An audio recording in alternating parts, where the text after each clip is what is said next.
The ancients taught that the universe is not deaf to our hearts, it is resonant with our being. What you are, you attract. What you feel, you call forth. What you imagine, you create.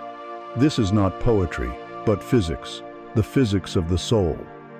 For centuries, we have been taught to pray with our words, with our hands clasped, with our eyes turned towards the heavens. We have been taught to ask, to plead, to hope for an answer from a power outside of ourselves. We have constructed elaborate rituals and recited sacred texts, believing the power was in the performance, in the articulation of our deepest desires. But what if this was only a shadow of the truth? What if the most ancient, the most potent, the most honest prayer is not what you say, but what you are? What if the universe does not respond to your words, but to the music behind them, the frequency of your inner world, the silent, ceaseless broadcast of your energy? Consider this. The thoughts you hold in secret, the feelings you bury beneath a calm exterior, the quiet hum of belief or doubt that vibrates at the very core of you. This is your real prayer. This is the message that never stops sending. This is the signal that the cosmos is always, unfailingly, listening to and reflecting back to you. This journey we are about to take together is not a lesson. It is a remembrance. It is a pilgrimage inward to the source of that signal. We will not learn how to ask better. We will learn how to be clearer. We will explore the architecture of this inner power, understanding that your state of being is a sacred conversation with reality. We will walk through the quiet chambers of the heart to discover that you are not a beggar asking for a miracle, but the very source from which miracles flow. So, breathe. Let the noise of the world fall away. Let us begin the work of tuning in, not to a distant God, but to the divine frequency within. Because your energy is your truest prayer, and your life is its only answer. You are not a body that contains a soul. You are a soul that inhabits a body. And this soul, this essence of you, is in a constant state of communication. Not with words, not with gestures, but with a silent, powerful, and unending broadcast of energy. Right now, in the stillness of this moment, as you listen to these words, a signal is radiating from the center of your being. It flows outward, past the boundaries of your skin, interacting with the very fabric of the universe. This is your silent broadcast. It is the most honest conversation you will ever have, because it cannot lie. Your words can be crafted, your smile can be a mask, your actions can be a performance. But your energy, the subtle vibration that is the sum total of your inner world, tells the unvarnished truth of who you are in this moment. This broadcast does not cease when you are busy. It does not pause when you are asleep. It is as constant as your own breathing, as fundamental as your own existence. It is composed of the finest materials in the cosmos, the texture of your thoughts, the temperature of your emotions, the deep, underlying frequency of your beliefs. Think of the thoughts that drift through your mind, not just the loud, conscious ones, but the quiet, habitual whispers in the background. The thought that you are not enough. The thought that something wonderful is about to happen. The thought that the world is a dangerous place. The thought that you are safe and supported. Each one is a thread of data, a piece of code woven into your energetic signature. Then, feel the current of your emotions. These are not random interruptions to your day. They are the power source for your broadcast. Emotion is energy in motion. It is what takes a neutral thought and gives it magnetic charge. The despair that feels like a heavy, cold anchor. The gratitude that feels like a warm, expanding light in your chest. The anxiety that is a frantic, high-pitched static. The peace that is a deep, resonant hum. These feelings give your broadcast its color, its intensity, its power to connect with and attract corresponding energies from the vast field of potential that surrounds you. This field, this quantum sea, does not judge. It does not have preferences. It is an impartial mirror. Its only function is to receive your broadcast and reflect it back to you in the form of people, circumstances, and events. This is why your truest prayer is not the thing you ask for, but the thing you are. Imagine yourself as a lighthouse, standing on the edge of a great dark ocean. This ocean is the world, the universe, all of potential. You, the lighthouse, have one fundamental purpose: to shine. You are not meant to run around the shore, yelling at the ships, trying to guide them. You are not meant to worry about which ships are coming or which are going. Your sole responsibility is the quality of your own light. Is your lamp clean? Is your light bright, steady, and clear? Or is the glass clouded with the soot of past resentments? Is the light flickering with the uncertainty of fear? Is the beam weak from a lack of self-worth? The ships on the ocean are the experiences of your life. They navigate by the light they see. A ship seeking a safe harbor will be drawn to a bright, steady, welcoming light. A ship lost in the fog, itself a vessel of confusion, will find itself crashing against the rocks near a dim, unreliable, or non-existent light. The ships do not judge the lighthouse. They simply respond to the signal it broadcasts. In the same way, the universe does not judge you. It simply responds. Your silent broadcast is the light you shine. When your inner state is one of peace, you broadcast peace. The ships of peaceful people, harmonious situations, and serene opportunities will naturally find their way to your shore. When your inner state is a frantic storm of anxiety and lack, you broadcast chaos. You will find, to your dismay, that the dramas of the world, the chaotic people, the unfortunate events, seem to have a strange affinity for you. It is not a punishment. It is not bad luck. It is the law of your own being, reflected back to you with perfect, impersonal accuracy. We spend so much of our lives tending to the outer world. We polish our careers, our relationships, our appearances.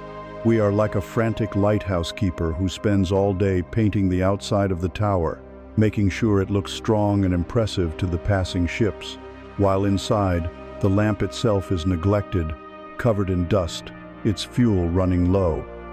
We say, "I am confident," but our energy whispers, "I am terrified of being exposed." We say, "I am ready for a loving relationship," but our broadcast screams, "I am terrified of being hurt again." We say, "I want abundance," but our frequency hums with a deep, ancestral belief in scarcity. Which message do you think the universe receives? The loud, desperate shout or the constant, honest, vibrational hum? It is always the hum. It is always the silent broadcast. The universe hears the truth of your feeling, not the performance of your words. This is a profound and sometimes difficult truth to accept, because it returns all power, and therefore all responsibility, back to you. It is no longer possible to see yourself as a victim of circumstance. You are not a cork tossed on the waves of a random ocean. You are the lighthouse. And the power to change the quality of your light, to clean the lens, to refill the fuel, is entirely, and always has been, within you. Take a moment, right now. Close your eyes if you feel comfortable. Turn your attention inward, behind the curtain of your thoughts, beneath the waves of your emotions. Ask yourself, without judgment, with only a gentle curiosity, what am I broadcasting right now? What is the core feeling tone of my being in this very moment? Is it expansive or contracted? Is it warm or cool? Is it peaceful or turbulent? You don't need to name it with a specific word. Just feel its quality. This is your point of power. This is the seed of your reality.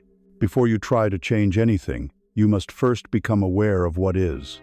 You must become an honest listener to your own silent broadcast. For every transmission requires a receiver. Every signal sent out must be met.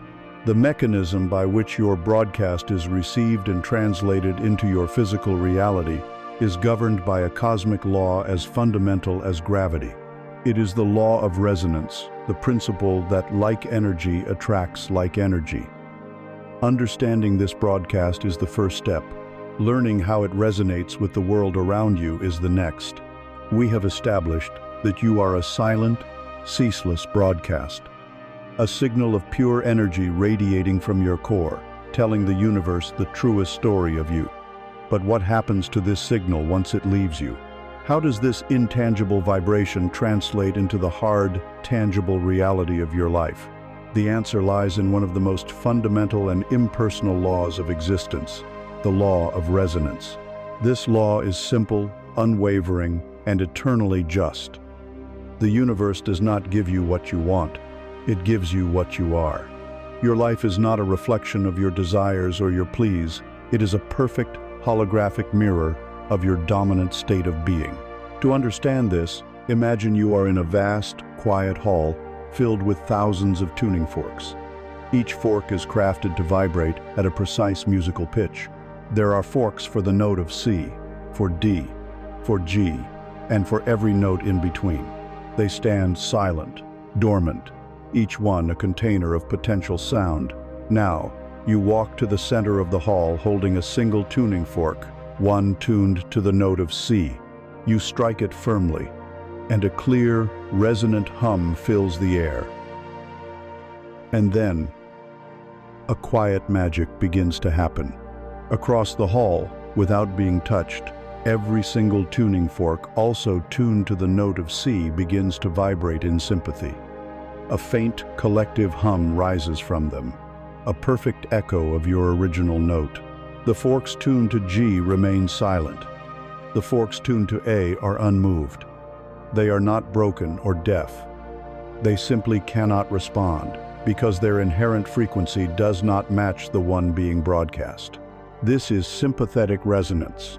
You, in your very essence, are a living tuning fork. Your dominant state of being, the silent broadcast we spoke of, is the note you are constantly emitting into the great hall of the universe. If your being is tuned to the frequency of anxiety, a constant, humming worry about the future, the universe has no choice but to activate all the potential experiences that resonate with anxiety. You will notice more reasons to be anxious. You will meet other anxious people. You will find that your path is strewn with obstacles that seem to justify your worry. The universe is not punishing you. It is simply resonating with the note you are holding. Conversely, if you can manage, even for a short while, to tune your being to the frequency of deep, heartfelt gratitude, the universe must respond in kind. You will begin to see evidence of things to be grateful for everywhere. A stranger's smile, the warmth of the sun, an unexpected opportunity. People who embody gratitude will be drawn into your life. The forks of abundance and grace begin to hum, not because you begged them to, but because you became their resonant match. This is why wanting so often fails. It is the great paradox that frustrates so many souls on their journey. You stand in the hall, vibrating at the frequency of lack, a deep, sorrowful note of, I do not have. And you shout at the universe, I want abundance, I want the note of plenty. But your words are just noise. The universe does not hear your words. It feels your vibration. It feels the note of lack. And so, it faithfully sends you more experiences that match the feeling of lack to honor the law of resonance. You are asking for C while being G, and the law is absolute. G can only ever attract more G. The prayer of wanting is born from the awareness of absence.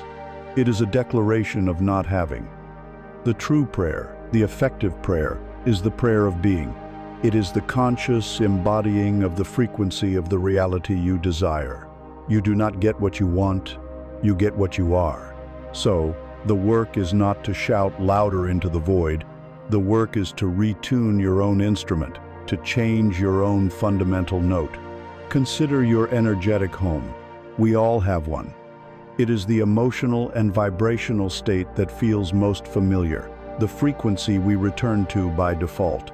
For many, due to childhood conditioning, past traumas, or societal programming, the home frequency is one of struggle, disappointment, or low-grade anxiety. It is a worn, familiar groove. We may have moments of joy, flashes of success, But if our energetic set point is low, we will unconsciously find a way to return to the familiar misery. It's a form of energetic sabotage. A great opportunity arises, but we find a way to doubt it until it disappears. A loving person enters our life, but we push them away because the harmony feels alien compared to the familiar discord of our past. We return to our home not because it is pleasant, but because it is known. It feels, in a strange way, safe. Breaking this pattern requires a conscious and deliberate act of will. It is the decision to no longer be a passive instrument, played by the old tunes of the past, but to become the tuner. The process of retuning does not mean fighting your current state. You cannot silence a vibrating fork by hitting it. You can only silence it by introducing a new, more powerful, more dominant frequency. You do not fight the darkness, you turn on a light. You do not fight the feeling of lack. You consciously, deliberately, introduce the feeling of gratitude, even if it feels small and fragile at first. Find one thing, just one. The feeling of the air in your lungs, the memory of a genuine laugh, the taste of clean water. Hold your attention on that small, good thing. Feel the genuine, physical sensation of gratitude for it. In that moment, for that brief period, you have changed your note. You have struck a C, however faintly, in a life that has been humming at G. And if you do it again and again, the new note becomes stronger. The old resonance begins to fade, not because you fought it, but because it has been superseded by a clearer, more intentional frequency. You begin to establish a new energetic home, one built not on the foundation of past pain, but on the conscious choice of present peace. This is the heart of creation. It is the secret hidden in plain sight. You are sculpting your world from the inside out. Every moment is a choice of which tuning fork to strike. Will you strike the fork of resentment for a past wrong, or the fork of forgiveness? Will you strike the fork of fear for what might happen tomorrow, or the fork of trust in the present moment? Each choice sends out a resonant wave, and the universe, with its perfect and loving impartiality, will send back a perfect echo. But this raises a profound question. If our being creates the resonance, what creates our being? Where does the initial note come from? What is the blueprint that designs the instrument itself? The answer lies in the silent, invisible world that precedes all energy, the world of pure information. It is found in the very architecture of your mind. It is found in thought. If your state of being is the resonant note you broadcast to the universe, then your thoughts are the sheet music from which that note is played. Before a single vibration is emitted, a blueprint must be drawn. Before a reality can be formed, an idea must be conceived. This is the realm of pure architecture, the silent, invisible drafting table of the mind where your world is designed long before it is ever experienced. This is the power and the responsibility of thought. Every concept you entertain, every idea you nurture, every belief you hold as true, is a line drawn on the blueprint of your life. Imagine your mind as a vast, sunlit studio. In the center stands a drafting table, and you are the architect. Day and night, whether you are aware of it or not, you are sketching. You are designing the energetic structures that your life will inhabit. A fleeting thought of worry is a faint pencil line, easily erased. But a thought you return to again and again, a recurring fear, a persistent resentment, a cherished dream, becomes inked in. It becomes part of the official plan. And your core beliefs, the foundational assumptions about life you learned so long ago, are the very foundation of the blueprint itself. They dictate the scale, the materials, and the ultimate purpose of the entire structure. Now look honestly at the blueprints you have been drawing. If for years you have unconsciously sketched the plans for a prison with walls of self-doubt, bars of fear, and a low ceiling of limitation, can you be surprised that you feel trapped? If your master plan is for a fortress designed to keep out hurt and disappointment, can you be surprised that love and joy cannot find a way in? An architect who spends their days drafting the schematics of a crumbling shack cannot expect to one day look up and find themselves living in a palace. The outer world is a construction site that builds, with painstaking precision, whatever blueprint you give it. You cannot build a life of expansion, peace, and abundance from a mental blueprint of contraction, anxiety, and lack. The materials simply do not match the design. The most liberating truth in this process is this: you are not your thoughts. You are the thinker of the thoughts. You are the architect, not the blueprint.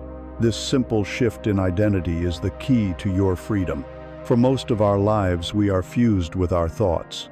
We believe their commentary implicitly. The thought, "I am a failure," arises, and we don't question it. We become it. The thought, "This will never work," appears, and we accept it as prophecy. We have been living as unconscious architects, allowing old habits, past pains, and the fearful whispers of the collective to draw our plans for us. We have been letting an apprentice, trained in scarcity and fear, run our design studio. To reclaim your power, you must first become the silent observer of this studio. You must step back from the drafting table and simply watch. Without judgment, without trying to immediately change anything, just watch. Listen to the narrative that unfolds in your mind.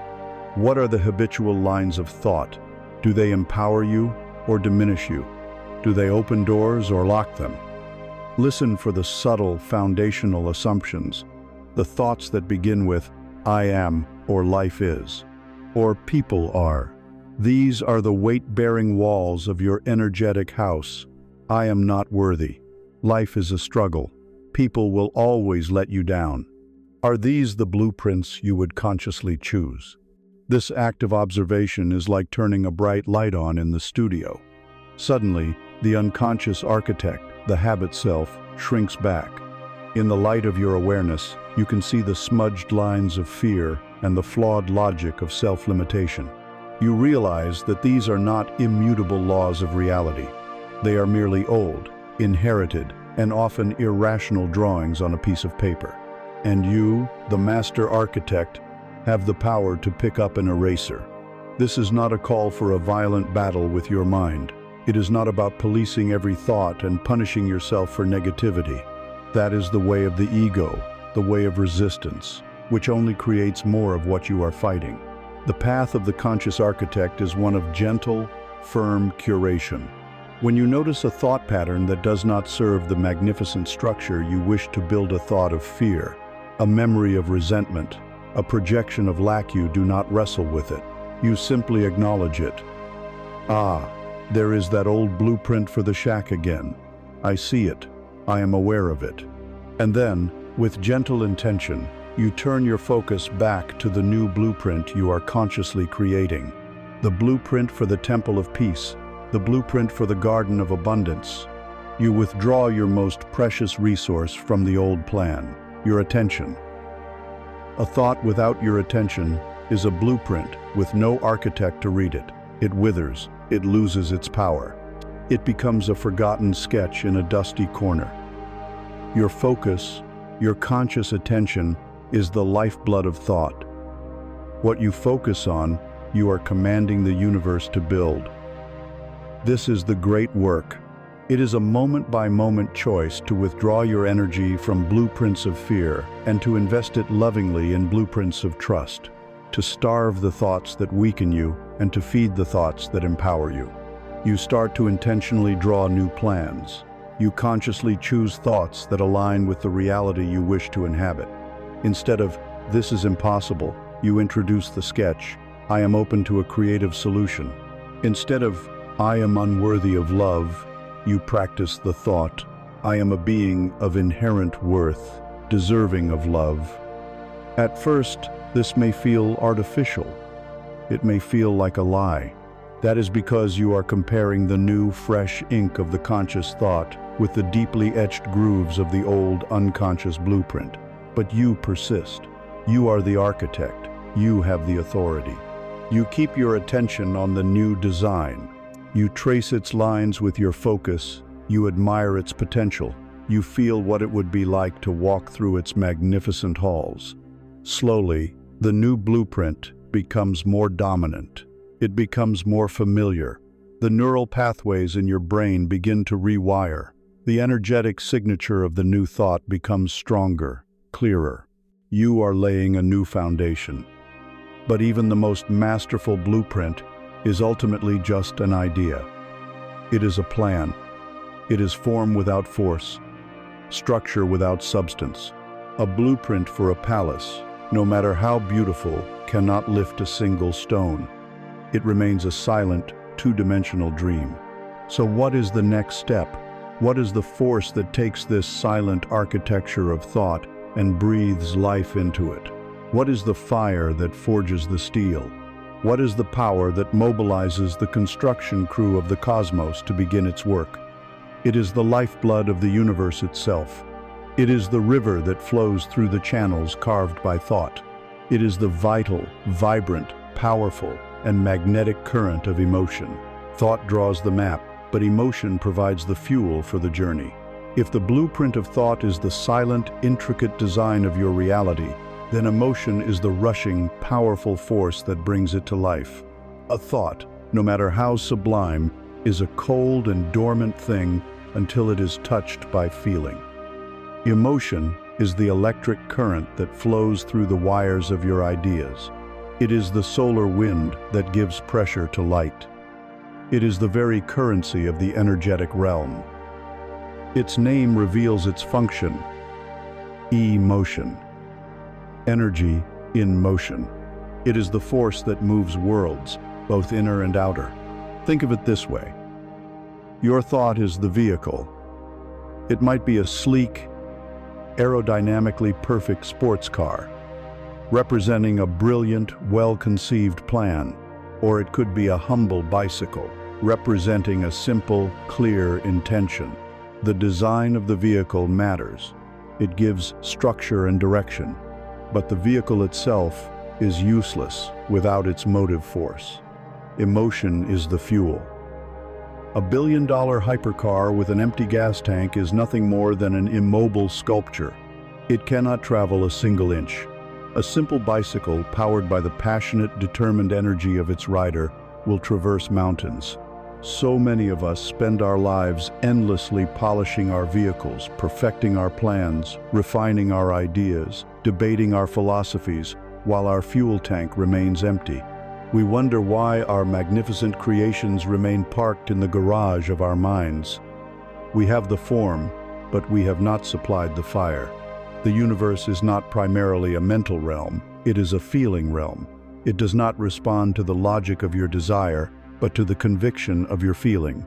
Your heart, not your head, is the primary organ of creation. Its magnetic field is thousands of times stronger than that of the brain. When you feel something, truly feel it in the depths of your being, you are generating a powerful magnetic signature. You are sending out a request to the universe in the only language it truly understands. Consider the different grades of fuel available to you. There are the high-octane fuels of expansion: love, joy, gratitude, compassion, trust. When you fill your being with these feelings, you are burning a clean, powerful, and efficient fuel. Your creative engine runs smoothly. Your journey is accelerated. These emotions create a coherent, expansive energy field around you, a powerful vortex that pulls experiences of a similar high vibration toward you effortlessly. When you feel genuine gratitude, you are not simply thinking a nice thought. You are embodying the frequency of already having received. You are signaling to the universe that you are a match for abundance, and so more abundance must flow to you. It is the law. Then there is the low-grade, contaminated fuel of contraction: fear, shame, guilt, jealousy, anger, doubt. When you burn this fuel, your engine sputters. It backfires. The journey is slow, difficult, and fraught with breakdowns. This is not a moral judgment. Fear is not evil. Anger is not bad. They are simply inefficient, dirty fuel for the purpose of conscious creation. They produce a chaotic, incoherent energy field, When you are vibrating with fear, you are embodying the frequency of expecting danger. The universe, in its impersonal wisdom, must then deliver experiences that justify your fear, to honor the resonance of your being. You are praying for danger, and the universe is answering. Herein lies one of the most crucial distinctions on the spiritual path. The difference between thinking about a state and embodying the feeling of it. Thinking about happiness is like looking at a travel brochure for a beautiful, sun-drenched island. You can study the map, admire the pictures of the white sand beaches, read descriptions of the crystal clear water. It is a pleasant mental activity, but you do not feel the sun on your skin. You do not feel the cool water on your feet. You do not taste the salt in the air. You are not there. The brochure does not nourish you. To embody the feeling of happiness is to be on that island. It is to close your eyes and generate the internal sensory experience. To feel the warmth spreading through your body, to hear the gentle rhythm of the waves, to allow the sensation of deep, relaxed peace to permeate your nervous system. Your body does not know the difference between a vividly imagined experience and a real one. When you generate the feeling from within, you are changing your chemistry, you are changing your vibration, you are filling your tank with the fuel of that reality. In that moment, you are no longer a person looking at a brochure of peace. You have become a being of peace. And a being of peace, by law, can only attract more peace. Your emotions, therefore, are your most intimate guidance system. They are the gauges on your dashboard. When you feel expansive, joyful, and trusting, the needle is in the green. It is a sign that the fuel you are burning is taking you directly toward the reality you desire. When you feel contracted, anxious, or resentful, a red light begins to flash. This is not a punishment. It is a loving, urgent message from your soul. Warning: the fuel you are currently using is leading you away from your desired destination. The thoughts you are thinking are generating low-grade energy. Please check your inner state. Please refuel. To consciously refuel is the great art of living. It does not mean pretending you are not angry when you are. It means honoring the anger, seeing it as the warning light it is, and then asking yourself, what thought is creating this fuel, and what thought could create a better fuel? You then use your imagination, the most powerful tool you possess, to find the feeling of the desired state. You do not need a grand reason. You can remember a time you felt genuinely safe. You can imagine the feeling of relief. You can focus on the love you have for a pet or a child. You find a single spark of high-octane fuel, and you give it your full attention. You breathe into it. You let it grow. You allow it to become the dominant feeling in your body. In doing so, you are actively changing the fuel in your tank. You are changing your prayer from one of fear to one of trust. Yet, for so many of us, there is a barrier. We try to feel peace, but it feels distant. We try to feel worthy, but a deeper feeling of unworthiness persists. It feels as if these expansive states are out there, separate from us, things we must strive for and perhaps, if we are lucky, one day attain. This feeling of separation is the ultimate contamination in our fuel. It is the deep underlying belief that I am here, and the love, abundance, and peace I desire are over there. To truly fill our being with the most potent fuel of creation, to move from a state of seeking to a state of being, we must address this fundamental wound. We must dissolve the primary illusion that gives birth to all fear and lack. We must confront the deeply ingrained belief that we are separate, isolated beings, cut off from the very source of what we desire. For as long as we feel like a single, lonely drop of water, we will always feel a sense of thirst. The final key is to remember, in the very core of our being, that we were never just the drop. We are, and always have been, the entire ocean. If thought is the blueprint and emotion is the fuel, then the illusion of separation is the faulty foundation upon which most human lives are built. It is the primary error, the original wound from which all fear, lack, and sorrow grow. It is the subtle, pervasive, and deeply ingrained feeling that I am here, inside this skin, and the rest of the universe, other people, nature, God, the abundance I seek is out there. This feeling of being a separate, isolated fragment in a vast and indifferent cosmos is the source of all our striving and all our suffering.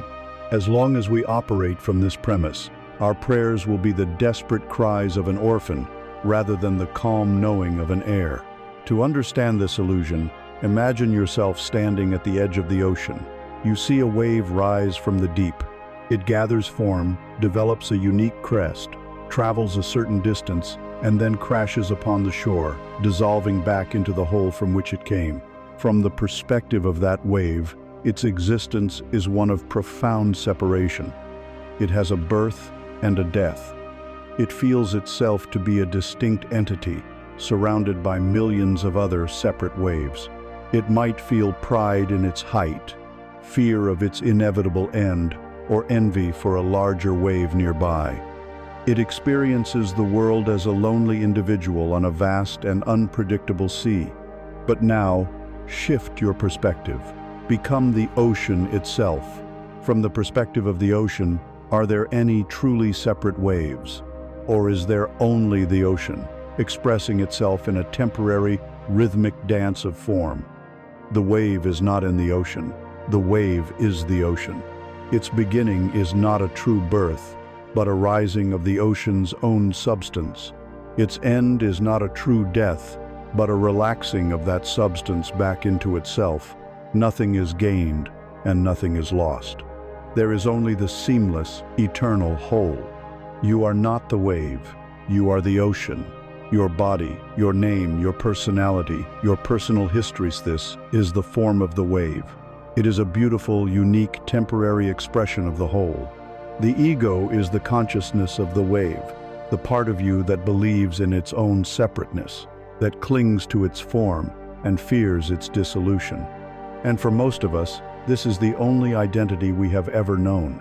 We have mistaken the temporary expression for our true self. This is the great forgetting. From this mistaken identity, all our fear is born. The wave fears crashing on the shore because it believes that is its end.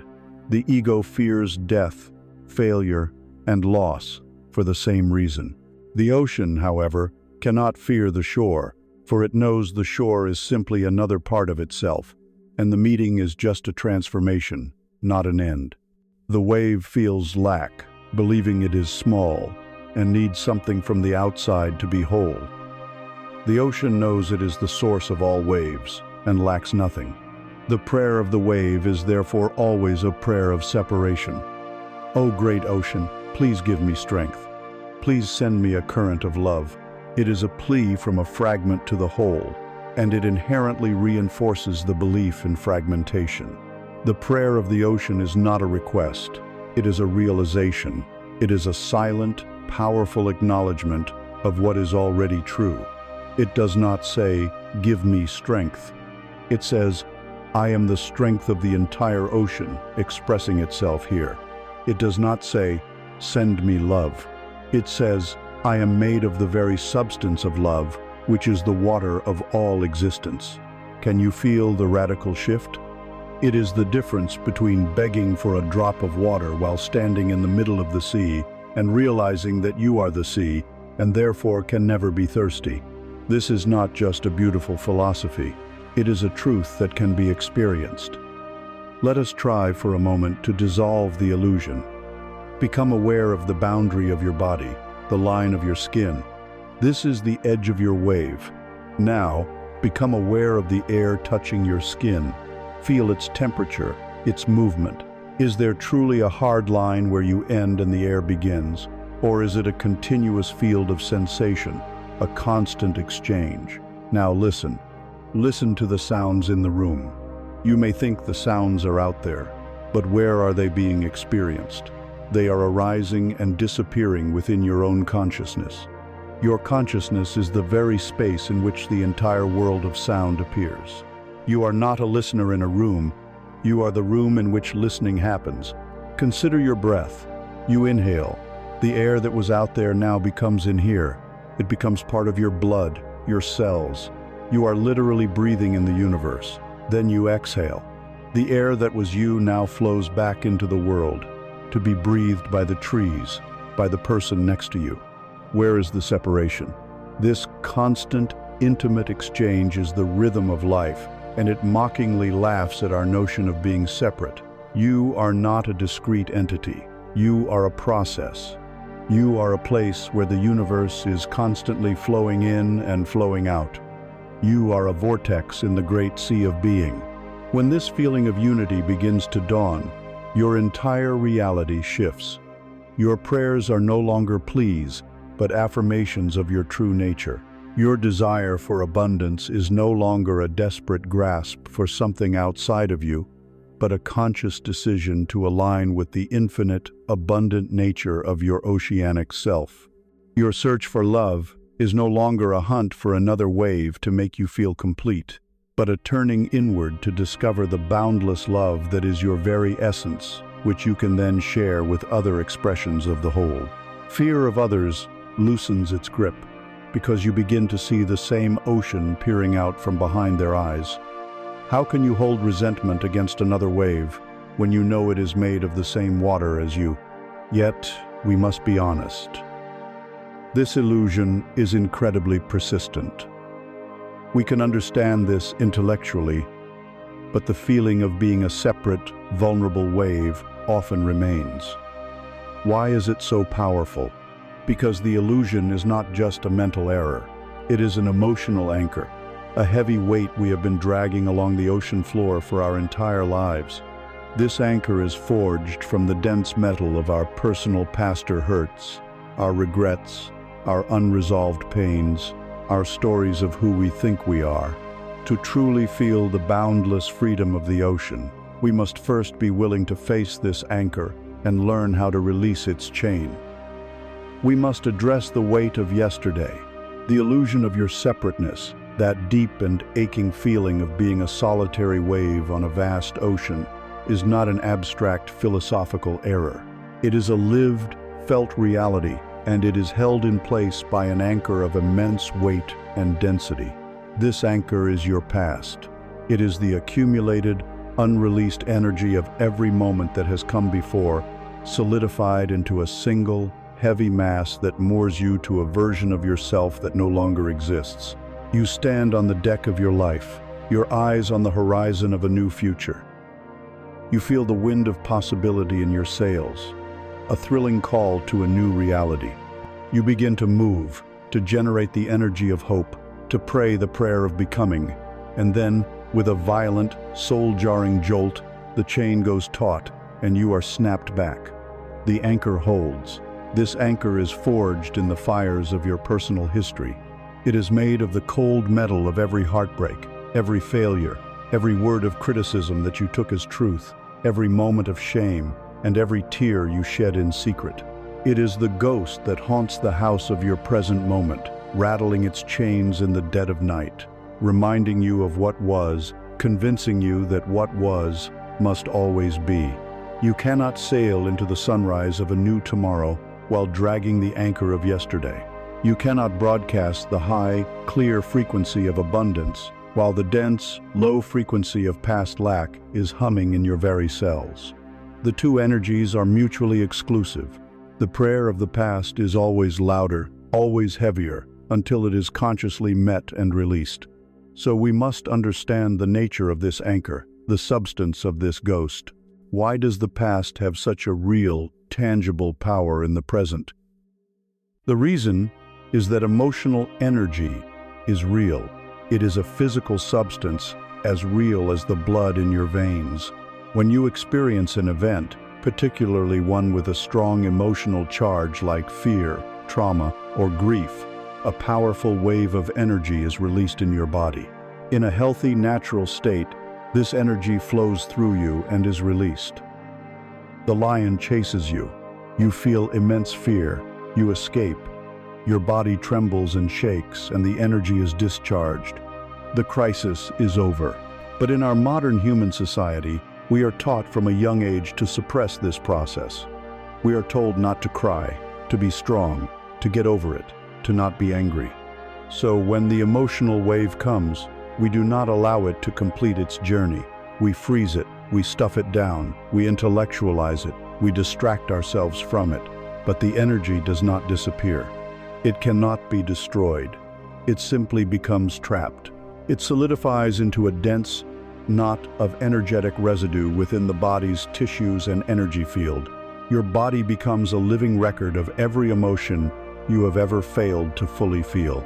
It is a library of your personal history. That tightness in your chest is not just stress, it is the unwept grief from a decade ago. That chronic clenching in your jaw is not just a habit, it is the unexpressed rage from a past injustice. Those perpetually slumped shoulders are not just poor posture. They are the physical embodiment of carrying burdens that were never yours to carry. The past is not in the past, it is in your body, right now. These trapped knots of old energy are not dormant, they are active. They are like small, powerful magnets, each with its own specific frequency. A trapped knot of betrayal energy, for instance, constantly hums with the frequency of betrayal. And by the unwavering law of resonance, it acts as a magnet, unconsciously drawing into your life people and situations that will betray you, so that the old story can be reenacted. The ghost is not content to simply haunt the house. It is desperately trying to recreate the conditions of its own death, seeking a resolution it has never been granted. This is why we find ourselves in repeating patterns, the same failed relationship with a different face, the same financial struggle under a different name, the same feeling of not enough in a new job. We are not unlucky. We are haunted by the energetic prayers of our own unresolved past. We are praying for betrayal with our bodies, while praying for loyalty with our minds. And the body's prayer is always answered first. Beyond this energetic residue, the past creates a more insidious trap, the trap of identity. We take the raw material of our past experiences, the good, the bad, the painful, and we construct a story out of them. This story becomes our ego, our sense of me. I am the one who was abandoned by my father. I am the one who survived a terrible illness. I am the one who failed in business and lost everything. I am the one who was never chosen. This story, this collection of memories, becomes the very definition of who we are. And here lies the great paradox. While this story may be filled with pain, it is also deeply comfortable. It is known. It is solid. It gives us a character to play, a script to follow. The ego would rather be a well-defined victim than an undefined being of infinite potential. The prospect of letting go of the past, of dropping the story, feels to the ego like an annihilation. Who am I, if not my wounds? Who am I, without my story of struggle? This unconscious fear of losing our identity is often the biggest obstacle to our own healing. When we are fused with this identity, our past becomes the only lens through which we can see the present. We are no longer experiencing reality. We are experiencing our memory of reality. A new, kind, and loving person enters our life, but we do not see them. We see them through the murky filter of our past heartbreak, and we scan their every word and action for the inevitable proof of betrayal. A genuine opportunity for success appears, but we do not see it for what it is. We see it through the lens of our last failure, and we fill ourselves with the energy of doubt, ensuring the outcome matches our story. We are living in a time machine of our own making, projecting the ghosts of yesterday onto the screen of today. We are trying to paint a new masterpiece, but we are using only the muddy, gray colors of our old palette. It is an impossible task. So what is the path to liberation? How do we pull up this impossibly heavy anchor? How do we lovingly escort this ghost out of our house? The answer, which may seem counterintuitive, is that you do not fight it. You do not try to forget the past. You do not try to surgically remove it from your mind. That which you resist persists. To fight the past is to give it your present moment energy, making it stronger. To try and haul the anchor up with brute force will only exhaust you and chafe your hands raw on the chains. The path to freedom is not through resistance, but through acceptance. It is not through fighting, but through feeling. It is through the gentle, compassionate, and unwavering light of your own present moment awareness. You must be willing to turn and face the ghost. You must be willing to dive down into the cold, dark water and be with the anchor. Not to struggle with it, but to simply be with it, bringing the warmth of your conscious presence to the cold metal. Let us practice this, gently. Bring to mind a memory from your past that still carries a small sting. Do not choose your most profound trauma.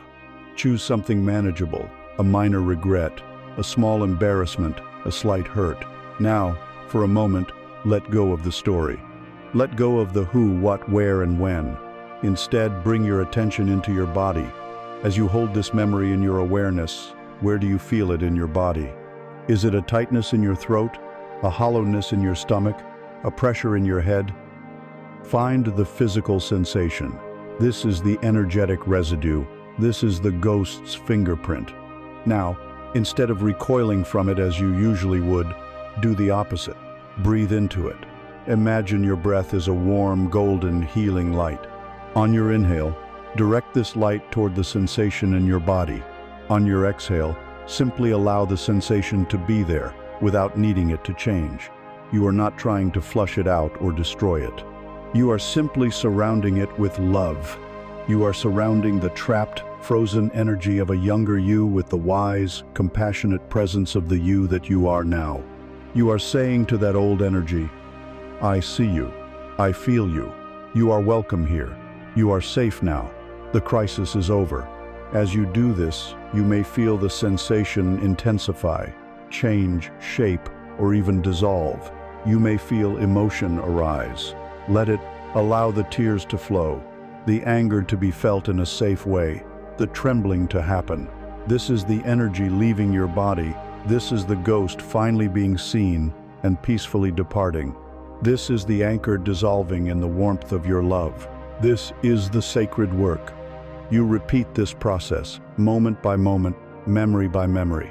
You use the light of your present awareness to heal the shadows of your past. And as you do, the past is transformed. It ceases to be an anchor that holds you back and becomes a library that you can visit for wisdom. It is no longer your identity. It is simply data. The experiences are not who you are. They are the curriculum that shaped the wise, compassionate person you have become. You can be grateful for the lessons without having to endlessly relive the tests. The weight lifts. The chain dissolves. You are free on the deck of your ship, ready to raise the sails. But this profound, liberating work of witnessing and releasing cannot happen by thinking about the past, nor can it happen by worrying about the future. It can only be done in the one place where you have any real power, the one place where life is actually happening. It can only happen on the holy ground of the present moment.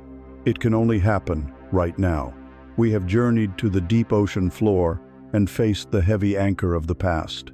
We have acknowledged its weight, felt its cold metal, and understood how it holds us tethered to a self that is no longer true.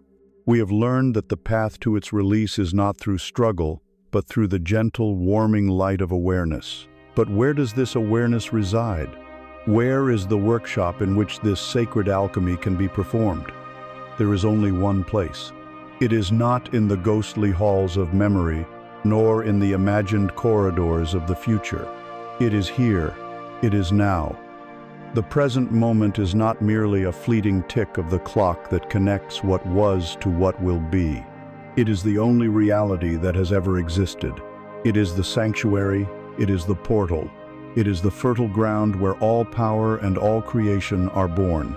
Yet, consider the natural state of the human mind. It is a master of escape, a relentless time traveler. It rarely consents to be where the body is. It spends most of its energy either wandering through the mausoleum of the past, picking up old relics of regret, rereading epitaphs of failure, and polishing trophies of glories long faded. Or it rockets into the future, rehearsing conversations that may never happen, constructing elaborate fantasies, or cowering from imagined disasters. The mind believes this is productive work. In reality, this is the very source of all psychological suffering. You cannot feel anxiety if your attention is fully rooted in this present moment. Anxiety is a future-oriented state of mind. You cannot feel the sting of regret if you are wholly here. Regret is a ghost that can only survive in the past. The weight of yesterday and the fear of tomorrow can only crush you when you abandon the sanctuary of the now. Imagine your life is a vast and wondrous garden. The past is the soil behind you, already tilled, planted, and harvested. In it are the roots of beautiful flowers, your cherished memories, but also the deep, tangled roots of stubborn weeds, your pains and traumas. You can look back at this part of the garden, you can learn from how things grew, but you cannot reach back in time to unplant a weed or change the harvest. To spend your days staring at the old soil, wishing a weed was a flower, is madness. It is a waste of the precious light of today. The future is the stretch of garden ahead of you. It is unplanted, full of rich potential, but for now, it is just empty earth. To stand there, wringing your hands, worrying about a potential drought next season, or a blight that might attack a crop you haven't even sown, is also a form of madness.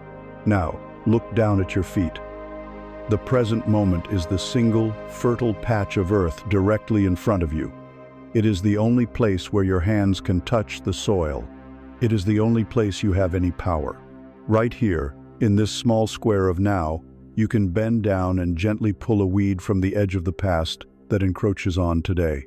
And right here, in this same square of now, you can press a new seed into the earth, a seed that will begin to grow into your future. All of your power to heal what was and to create what will be exists only in this holy, potent ground of the present moment. Your true prayer is the quality of your presence in this garden, right now. Let us enter this sanctuary together. Let us leave the time-traveling mind behind and arrive perhaps for the first time where life is actually happening. The gateway is your breath. Your breath never happens yesterday. It never happens tomorrow. It is always, unfailingly, now. Bring your full attention to one single breath. Feel the air enter your nostrils, cool and fresh. Follow it as it fills your lungs, expanding your chest and belly. Notice the brief, still pause at the peak of the inhale. Then, follow the breath as it leaves your body, warmer now as you let go. For just the duration of that one breath, you were fully present. You were home. Now, let that awareness expand. Bring your attention from the breath into the inner energy field of your body. Can you feel a subtle aliveness, a tingling vibrancy in your hands? You do not need to think about it. Just feel it. Let your awareness permeate your arms, your feet, your legs. This feeling of aliveness is your direct connection to being. It is not a memory. It is not a future hope. It is the pure, undiluted energy of the present moment. This is the essence of you, beneath the story of the past and the anxieties for the future. Anchor yourself in this inner stillness. This is the ground of your being. From this place of anchored presence, open the gates of your senses. What can you hear right now? Don't label the sounds as car or bird or voice. Just receive the raw vibration of sound as it enters the space of your awareness. The world is revealing its auditory texture to you. Now, what can you feel? The pressure of your body on the surface that supports you, the texture of the clothes against your skin, the subtle sensation of air moving in the room. Your body is a field of sensation, constantly reporting the truth of the present moment. What can you see? Even with eyes closed, you can notice the play of light and shadow behind your eyelids.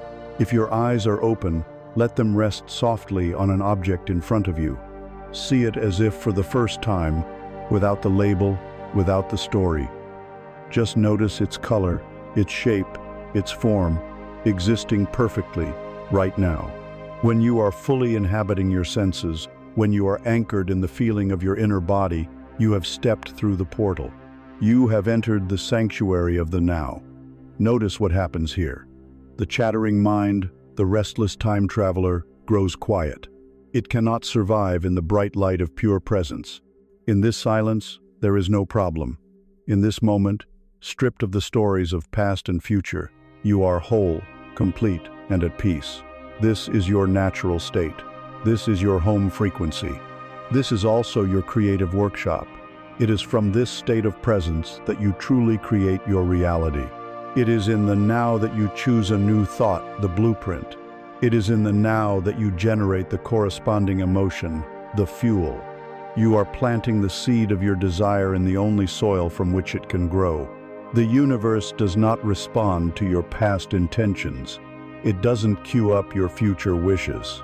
It responds, in real time, to the energetic signal you are broadcasting in this and every present moment. Each now is a completely fresh start. The anchor of the past has no power over you here. The fears of the future have not yet been born. Here, in this sacred sanctuary, you are utterly free to choose the prayer of your being. But what happens when we arrive fully in the now, and what we find waiting for us is not peace, but pain? What if the present moment is filled with a sharp physical sensation, or a wave of deep sadness, or a storm of anxiety? Our instinct is to flee immediately. The sanctuary suddenly feels like a prison, and we retreat back into the familiar distractions of past and future. This is the great barrier to presence for so many. But what if this discomfort is not an obstacle? What if it is not an enemy to be escaped? What if that present moment pain is, in fact, a sacred messenger, speaking a vital language that we must learn to decode? We have arrived in the sanctuary of the present moment, the only place where true power exists. But what happens when this sacred space is not peaceful? What happens when the now is filled with the sharp static of anxiety, the heavy cloak of sadness, or the burning heat of anger? Our lifelong training, our deepest instinct, is to flee. We treat these feelings as invaders, as enemies of our peace, and we immediately engage our well-worn escape routes. We retreat into memories of the past, project fears into the future, or numb ourselves with distraction. We have been taught that the goal is to feel good, and so we conclude that these feelings are bad, and that their presence is a sign of failure. This is the most profound misunderstanding of our inner world. These feelings are not your enemies. They are your most loyal, truthful, and dedicated guardians. They are a sacred language, a direct communication from the deepest part of your intelligence, designed for one purpose: to guide you back home. Imagine you are in a dark room and you reach out your hand, accidentally placing it upon a hot stove. An intense sensation of pain shoots up your arm. What is your reaction? Do you curse the pain as a malevolent force? Do you sit and analyze the philosophical origins of the pain? Do you fall into a state of victimhood, lamenting, "Why is this pain happening to me?" Number. You do none of these things. You instantly receive the pain's message, which is simple, clear, and intelligent. Your hand is in a place that is causing harm. Move it. You don't even have to think about it. The message is received, and corrective action is taken. The pain was not a punishment. It was a perfect, efficient, life-preserving signal. It was your ally. Emotional discomfort is precisely the same thing. It is your soul's way of telling you that your mind or your energy is in a place that is causing you harm. It is the psychic equivalent of your hand on a hot stove. We have simply forgotten how to listen to the language. We have been conditioned to shoot the messenger rather than to receive the message. To reclaim your power, you must become a student of this language. You must shift from being a victim of your emotions to being a wise interpreter of their signals. Let us decode some of the most common messages. Consider anxiety, that frantic, buzzing energy, that tightness in your chest, that feeling of impending doom. This is not a random malfunction. It is a specific and clear alarm bell. It is the feeling of your consciousness being projected into an imagined future, trying to control outcomes that have not yet happened. Anxiety is the pain of abandoning the present moment. Its message is always the same: come back. You have left the only place where you have any power. The future you are rehearsing does not exist. and by focusing on it, you are draining your life force. Return to your breath. Return to your body. Return to the now. Anxiety is a call to presence. Consider anger or resentment, that hot, rising, focused energy. This is the sensation of a boundary being violated, or a deeply held value being compromised. It is the soul's cry for justice and integrity. Its message is, attention is required. A line has been crossed. Either a boundary needs to be established with another, or you have crossed a boundary within yourself by betraying your own truth. Anger asks you to look at where you are saying yes when you mean no, or where you are remaining silent when your soul needs to speak. It is not a command to lash out destructively, but a call to restore integrity, either through courageous action or the radical release of a grievance that is poisoning you. Consider sadness or grief, that heavy, deep, flowing sensation. This is the natural and necessary response to loss. Our society fears sadness and rushes to medicate it away, but it has a sacred purpose.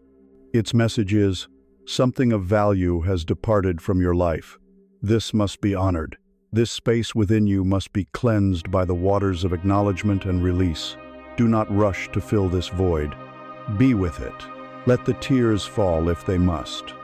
This is how healing happens. Sadness is not the enemy of joy.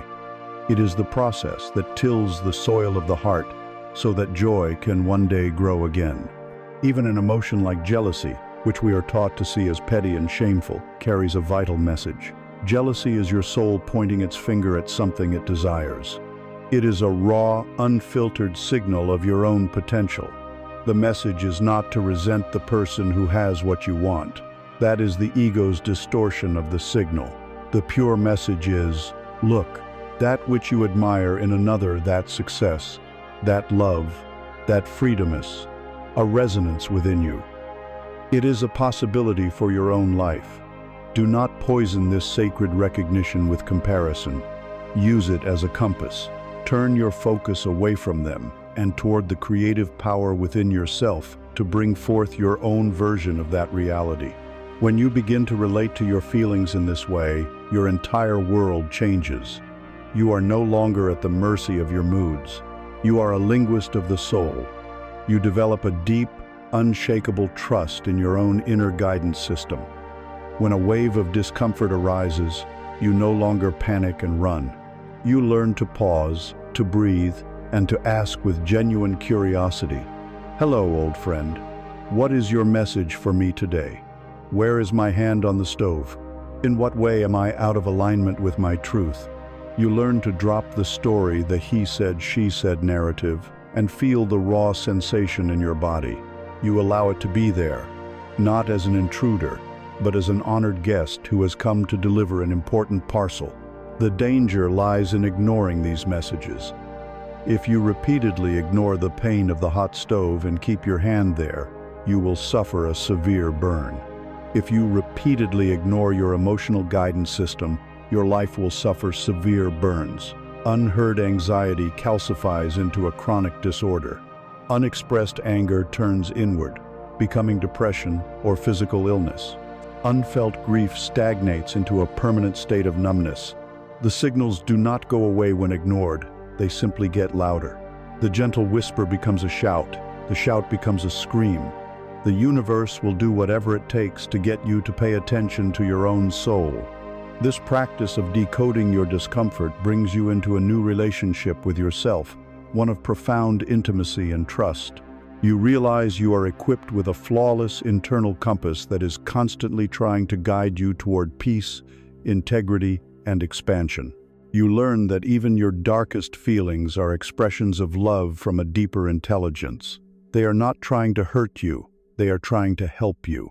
But once you have received the message, once you have understood that your hand is on the stove, that is not the end of the process. Understanding is the diagnosis. It is the vital first step, but diagnosis alone does not heal the burn. The next step is the conscious, deliberate, and creative act of moving your hand. It is the art of choosing a different reality. You have learned to listen. You have learned that the discomfort within you is not a curse, but a sacred compass, a loving guardian pointing out precisely where your energy is misaligned. You have felt your hand on the hot stove. You understand the message. Now comes the moment of power. Now comes the creative act. It is not enough to know that your hand is burning. You must consciously choose to move it. This is not a physical movement, but an energetic one. It is the art of deliberately choosing a new state of being, regardless of your present circumstances. It is the most potent form of prayer known to humanity, a secret whispered by mystics throughout the ages. The art of conscious assumption. The creative process is not initiated by asking, but by assuming. You must assume the feeling of your wish already being fulfilled. To grasp this, imagine a master actor preparing for a role. They are to play a victorious king who has just won a great, liberating battle for his people. How do they prepare? A novice actor might stand in front of a mirror and try to act victorious. They might puff out their chest, put on a fake smile, and shout triumphant words. The result would be hollow, unconvincing, a caricature of victory. But a master actor does the opposite. They do not chase the external result. They generate the internal cause. They go into a quiet room and begin to assume the state of the victorious king. They close their eyes and feel the weight of the crown on their head. They imagine the roar of a grateful crowd. They feel the deep sense of relief, the pride, the exhaustion, the profound love for their people washing through them. They inhabit the mind and heart of the king. They dwell in this inner state of victory until it saturates their entire being. Then, when they walk onto the stage, they do not need to act victorious. They simply are victorious. Their every gesture, their every word, their very presence radiates the truth of their assumed state. They did not fake the feeling, they generated it. And the audience, the world, has no choice but to believe them. You must become such an actor for the reality you desire. To create peace in your life, you do not struggle against chaos. You go inward and assume the state of peace. You find a quiet moment and ask, what would it feel like, right now, if I were already in possession of a deep, unshakable inner peace? You ignore the facts of your anxious mind and your turbulent life, and you begin to generate the feeling. You feel the relaxation in your shoulders, the slowing of your heartbeat, the quiet hum of serenity in your nervous system. You inhabit the role of the peaceful being. You are not pretending, you are activating. This is not merely a psychological trick. It is the practical application of universal law. When you assume the feeling of the wish fulfilled, you are consciously changing your energetic broadcast. You are striking the tuning fork of your desired reality. And the universe, that great hall of resonating instruments, must begin to vibrate in sympathy. You are filling your tank with the high-octane fuel of your fulfilled desire, and your vehicle begins to move in that direction. The universe is a mirror. It has no choice but to reflect back to you the state that you are embodying. By assuming the feeling of your prayer already being answered, you shift from the frequency of lack, I need this, to the frequency of fulfillment, I have this. This is the most powerful signal you can possibly transmit. Let us walk through this sacred art. First, define your desire with gentle clarity, not with desperation, but with quiet intention. Perhaps it is not $1 million, but the state that money would bring you, the feeling of security, freedom, and ease. Perhaps it is not a relationship, but the state you desire to feel, cherished, understood, and deeply connected. Choose the feeling, state. Second, construct a short, simple scene, a mental image that implies the fulfillment of your desire. It must be an action that would only happen after your prayer has been answered. If you desire healing, the scene might be you effortlessly climbing a mountain and feeling the vibrant health in your body. If you desire security, it might be you looking at a bill and feeling a wave of calm gratitude as you pay it with ease. The scene must be simple, personal, and from a first-person perspective. You are not watching a movie of yourself. You are looking out through your own eyes. Third, And this is the secret. You must enter the scene and animate it with feeling. Step into the image. Feel your feet on the mountain path. Feel the pen in your hand as you write the check. And then, summon the emotion. What is the dominant feeling of your wish fulfilled? Is it relief? Is it gratitude? Is it joy? Is it peace? Let that feeling become the only reality. Marinate in it. Let it saturate every cell of your being. Feel it until it feels natural, until it feels like the simple truth. You are not trying to get something. You are simply enjoying the feeling of already having it. This is the creative act. This is prayer in its purest form. You may be met with resistance from your rational mind. It will shout, "But you are lying. Look at the evidence. Your body is sick. Your bank account is empty." You must treat this rational mind as an observer who can only see the past. The senses can only report on what has already been created by your previous states of being. They are a reflection in the rearview mirror. To create something new, you must have the courage to withdraw your faith from the rearview mirror and place it in the inner world of your assumption, the creative engine that is determining your path forward. This is faith. Faith is not believing in spite of evidence. It is loyalty to an unseen reality, knowing that this inner reality is the cause of all outer evidence. The goal is to practice this assumption until the feeling becomes your natural home. You use quiet moments and meditation to build and familiarize yourself with the new state, and then you do your best to carry that feeling tone with you throughout your day. You begin to think from the state, not of it. A person who feels secure does not spend their day thinking about security. They simply make decisions from a place of security. You are practicing being the new person now. After you have entered the state, after you have truly felt the reality of your wish fulfilled, after the master actor has become so lost in the role that the feeling is genuine, the creative act is complete. The energetic seed has been planted in the fertile ground of the universal consciousness. The prayer has been sent and received, and now you arrive at the most subtle and paradoxical step in this entire journey. Having done everything in your power by taking control of your inner world, you must now perform the ultimate act of power. You must let go completely. You must surrender. You have stood in the sacred workshop of your imagination. You have become the master actor, assuming the feeling of your wish fulfilled until it felt more real than the world outside.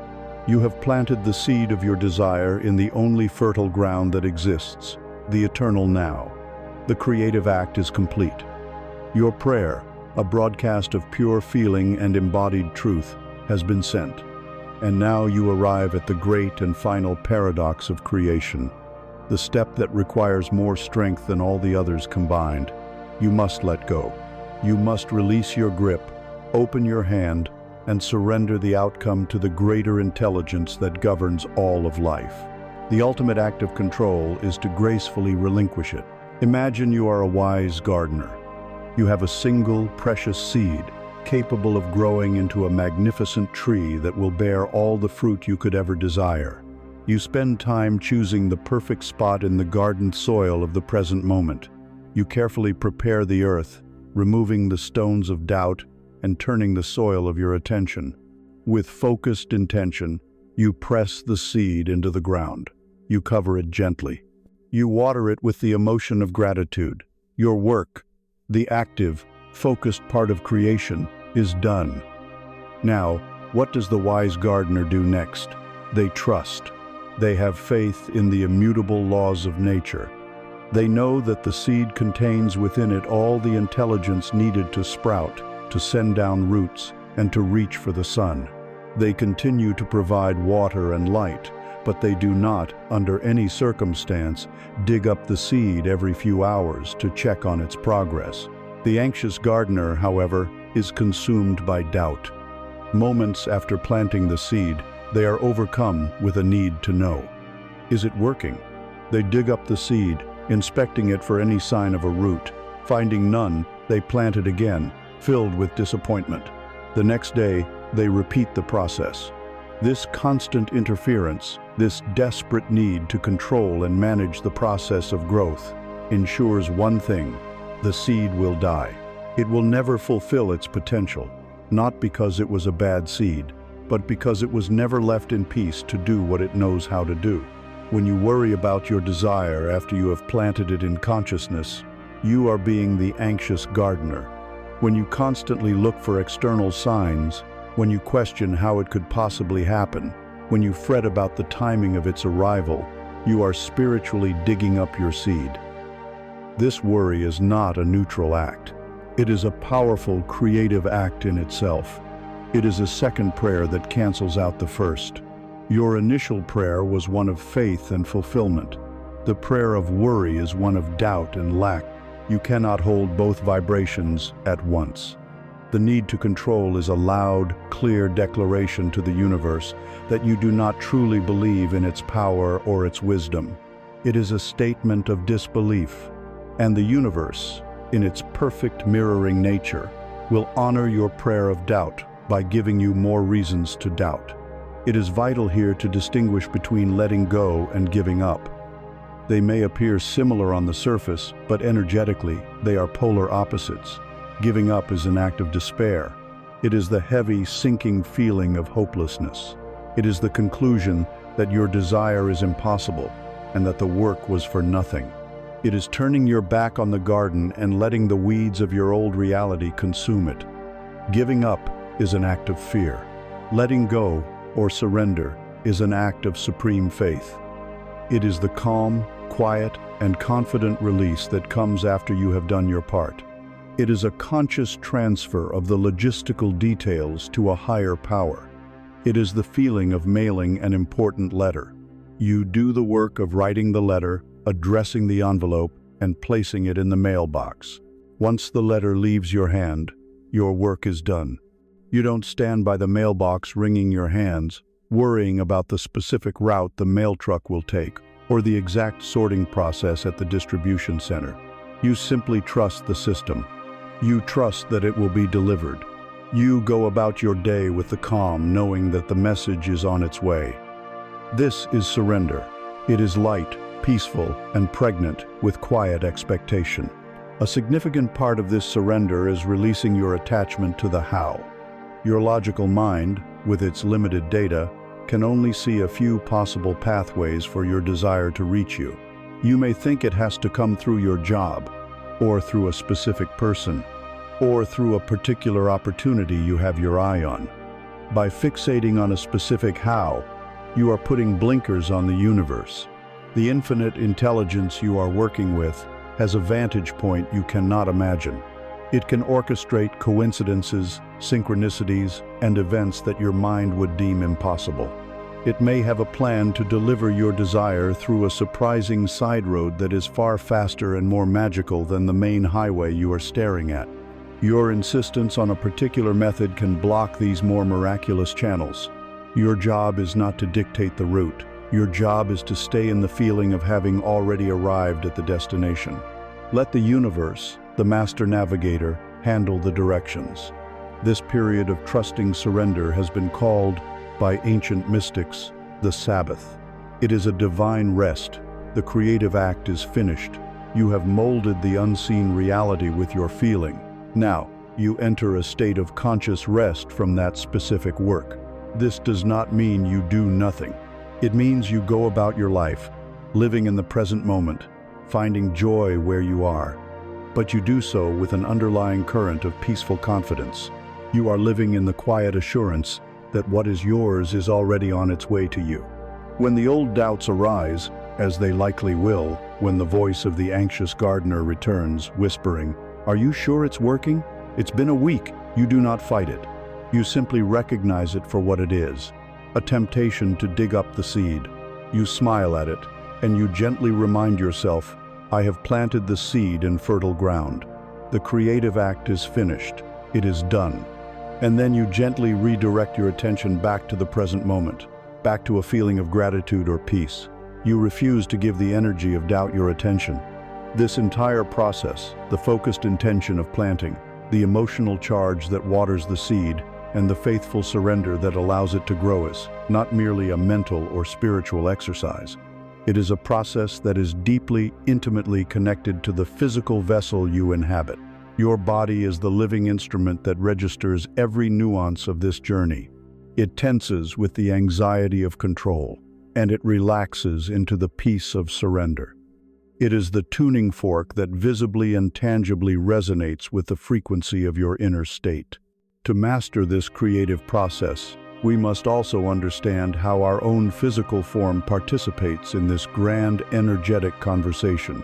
We must learn to listen to it, and even use it, as the finely calibrated instrument it truly is.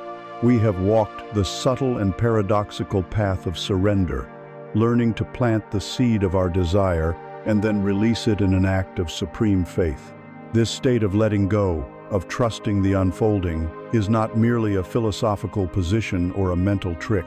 It is a profound physiological reality, a state that is felt, held, and expressed within the very cells of your physical body. For you are not a disembodied consciousness sending out prayers into the void. You are a soul, and your body is its sacred instrument. It is the living, breathing, biological tuning fork that resonates with, amplifies, and broadcasts the music of your being into the world. Your body is the ultimate truth teller. While the mind can convince itself of anything, the body never lies. It is the dense, physical manifestation of your energetic state, the final, visible printout of the silent prayers you have been living. Imagine you have been gifted a priceless cello, an instrument crafted by a master, capable of producing music so divine it can heal hearts and reshape reality. Your consciousness, your soul, is the master cellist. It knows the music it wants to play, the symphony of peace, the sonata of love, the concerto of abundance. But what if the instrument itself has been neglected? What if the strings are frayed and tight from chronic tension? What if the wooden body is warped from years of poor posture, of stooping under the weight of invisible burdens? What if the resonant chamber is filled with the dust of energetic stagnation? The master cellist can have the most beautiful music in their heart, but when they draw the bow across those frayed strings on that warped instrument, the sound produced will be dissonant, screeching, and painful. It will not be a reflection of the musician's skill, but a reflection of the instrument's condition. Your body is this priceless instrument. To create a beautiful life, you must first tend to the vessel through which the music of life is played. Your body is a living barometer, constantly and honestly reporting on your inner climate. Learning to read its language is one of the most vital skills for a conscious creator. It provides instant, tangible feedback on the quality of your energy. Let us take a moment to read this language now. Bring your awareness inward, not with judgment, but with the gentle curiosity of a musician checking their instrument. Start with your jaw, your throat, and your neck. Is there a tightness there, a subtle clenching? This is the place where unspoken words are held. It is the energy of control, of wanting to manage the world through force of will, of swallowing your truth. When you clench your jaw, you are physically sending a signal of resistance into the universe. You are literally choking off the flow of your own authentic expression. Now, move your awareness to your shoulders and your upper back. Feel their position. Are they raised and tight, creeping up toward your ears, or are they relaxed and open? This is where we carry our burdens. The feeling of having the weight of the world on your shoulders is not just a metaphor. It is a physical reality for so many. This is the energy of perceived responsibility, the weight of 1,000 I shoulds, the accumulated fatigue of carrying emotional baggage for yourself and for others. A tense back is the prayer of struggle. An open, relaxed posture is the prayer of trust. Bring your awareness to your chest, to your heart center. Is there an openness here, or does it feel guarded, tight, caved in? This is our center of connection and vulnerability. A tight chest is the physical manifestation of a guarded heart. It is the residue of past hurts, a shield erected to prevent being hurt again. But a shield that keeps out pain also keeps out love. It signals to the universe, I am not open to receive.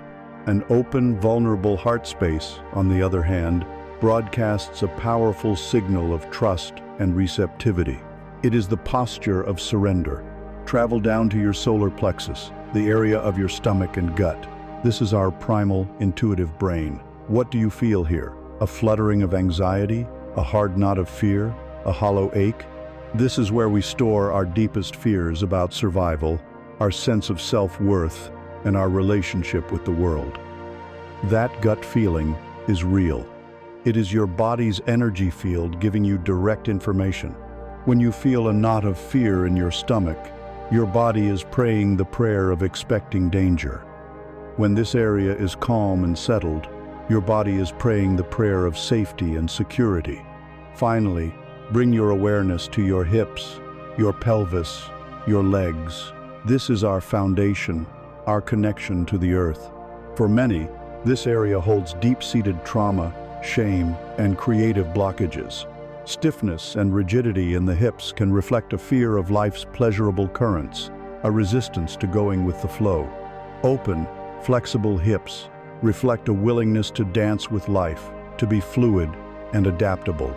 This body scan is not for the purpose of criticism, it is for the purpose of compassionate awareness. You are simply taking inventory of your instrument's current condition. And now, you must learn how to tune it. The master tool for this tuning, the bridge that connects your conscious intention to your physical reality, is your breath. The breath is the conductor of life force, or prana. The quality of your breath determines the quality of your energy. Most of humanity lives in a state of shallow, unconscious chest breathing. This is the breath of fight or flight. It signals to your nervous system that you are in a state of low-grade, constant threat. It keeps the instrument tight and on edge. Deep diaphragmatic belly breathing is the breath of safety, the breath of rest and digest. It is the breath of surrender. Let us use it now.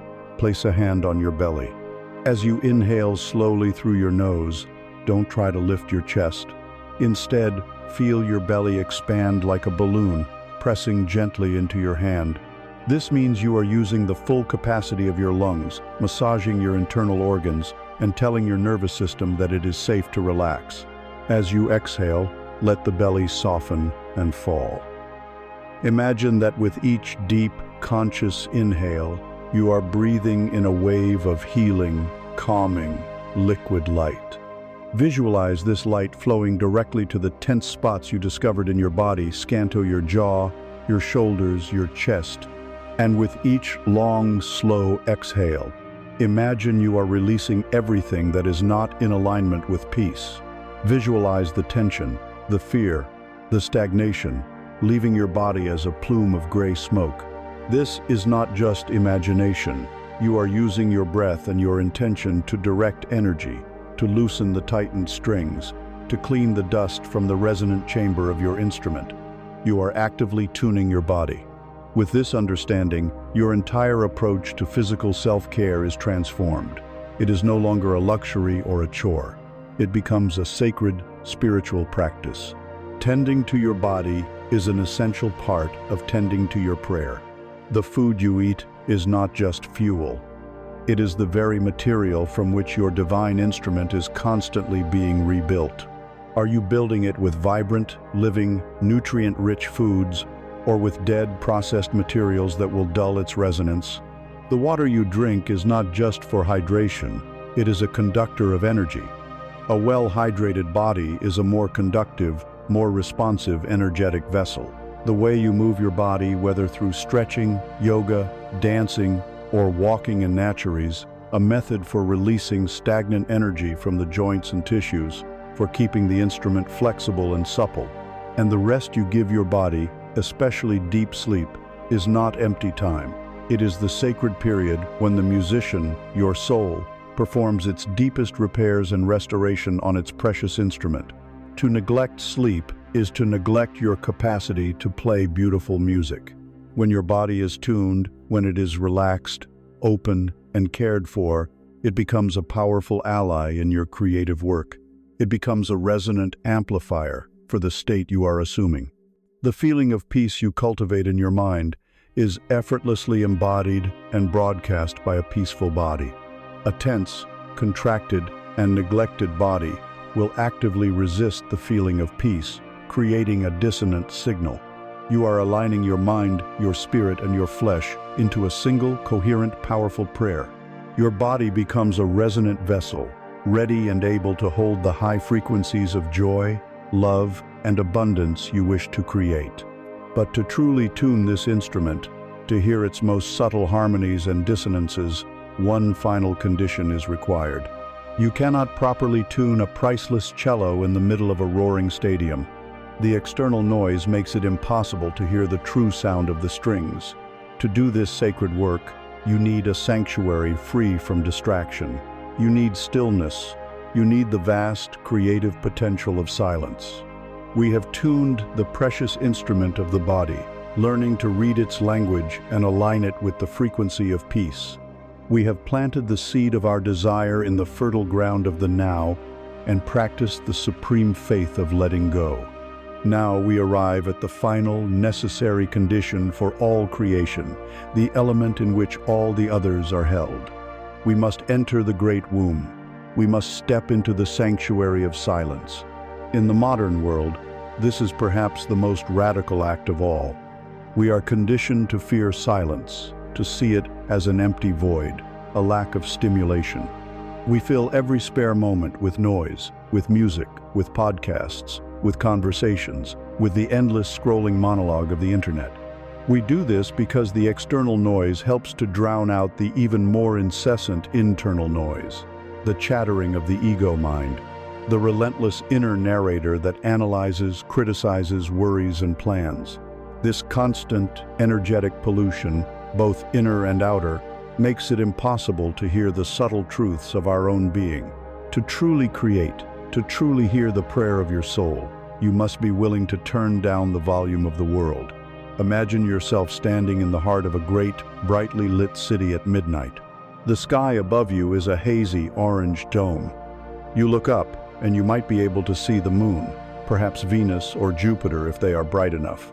But the billions of stars, the sprawling arm of the Milky Way, the deep and terrifying majesty of the cosmos, all of it is completely invisible, washed out by the artificial lights of the city.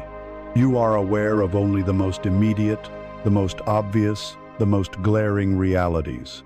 Now, imagine you are instantly transported to a remote mountaintop, miles from any city, on a clear, moonless night. You lie on your back and look up, and you gasp. The sight is overwhelming. The sky is not a flat dome, but an abyss of infinite depth, blazing with a billion points of diamond-like light. You see constellations you never knew existed. You see the faint, cloudy smudge of distant galaxies. You see the true scale and grandeur of the universe for the first time. The stars were always there, even in the city, but their subtle, profound light could only be perceived when the competing artificial lights were extinguished. Your mind is like this sky. In its normal, noisy, everyday state, it is the light-polluted city. You are only aware of your loudest, most urgent, most dramatic thoughts and emotions. These are the bright lights of fear, of planning, of desire, of regret. But the deeper truths, the subtle whispers of your intuition, the vast and silent wisdom of your soul, the distant stars are completely obscured. Silence is the conscious act of leaving the city. It is the journey to the remote mountaintop. It is the practice of turning off the artificial lights of the ego and the world so that you can finally perceive the magnificent, subtle, and eternal light that is always shining within you. Silence is not merely a passive state of listening, it is an active state of allowing. It is the ultimate expression of the surrender we have spoken of.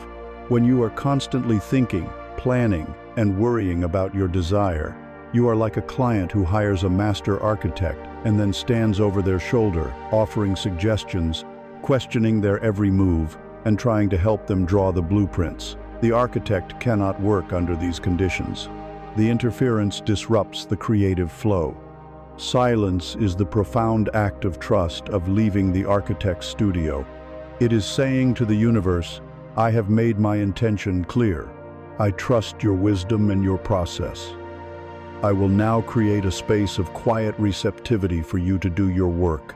In this sacred stillness, the universe can begin to orchestrate the subtle synchronicities, the unforeseen opportunities, the lucky breaks needed to bring your creation into form. Creation does not happen in the clamor of the marketplace.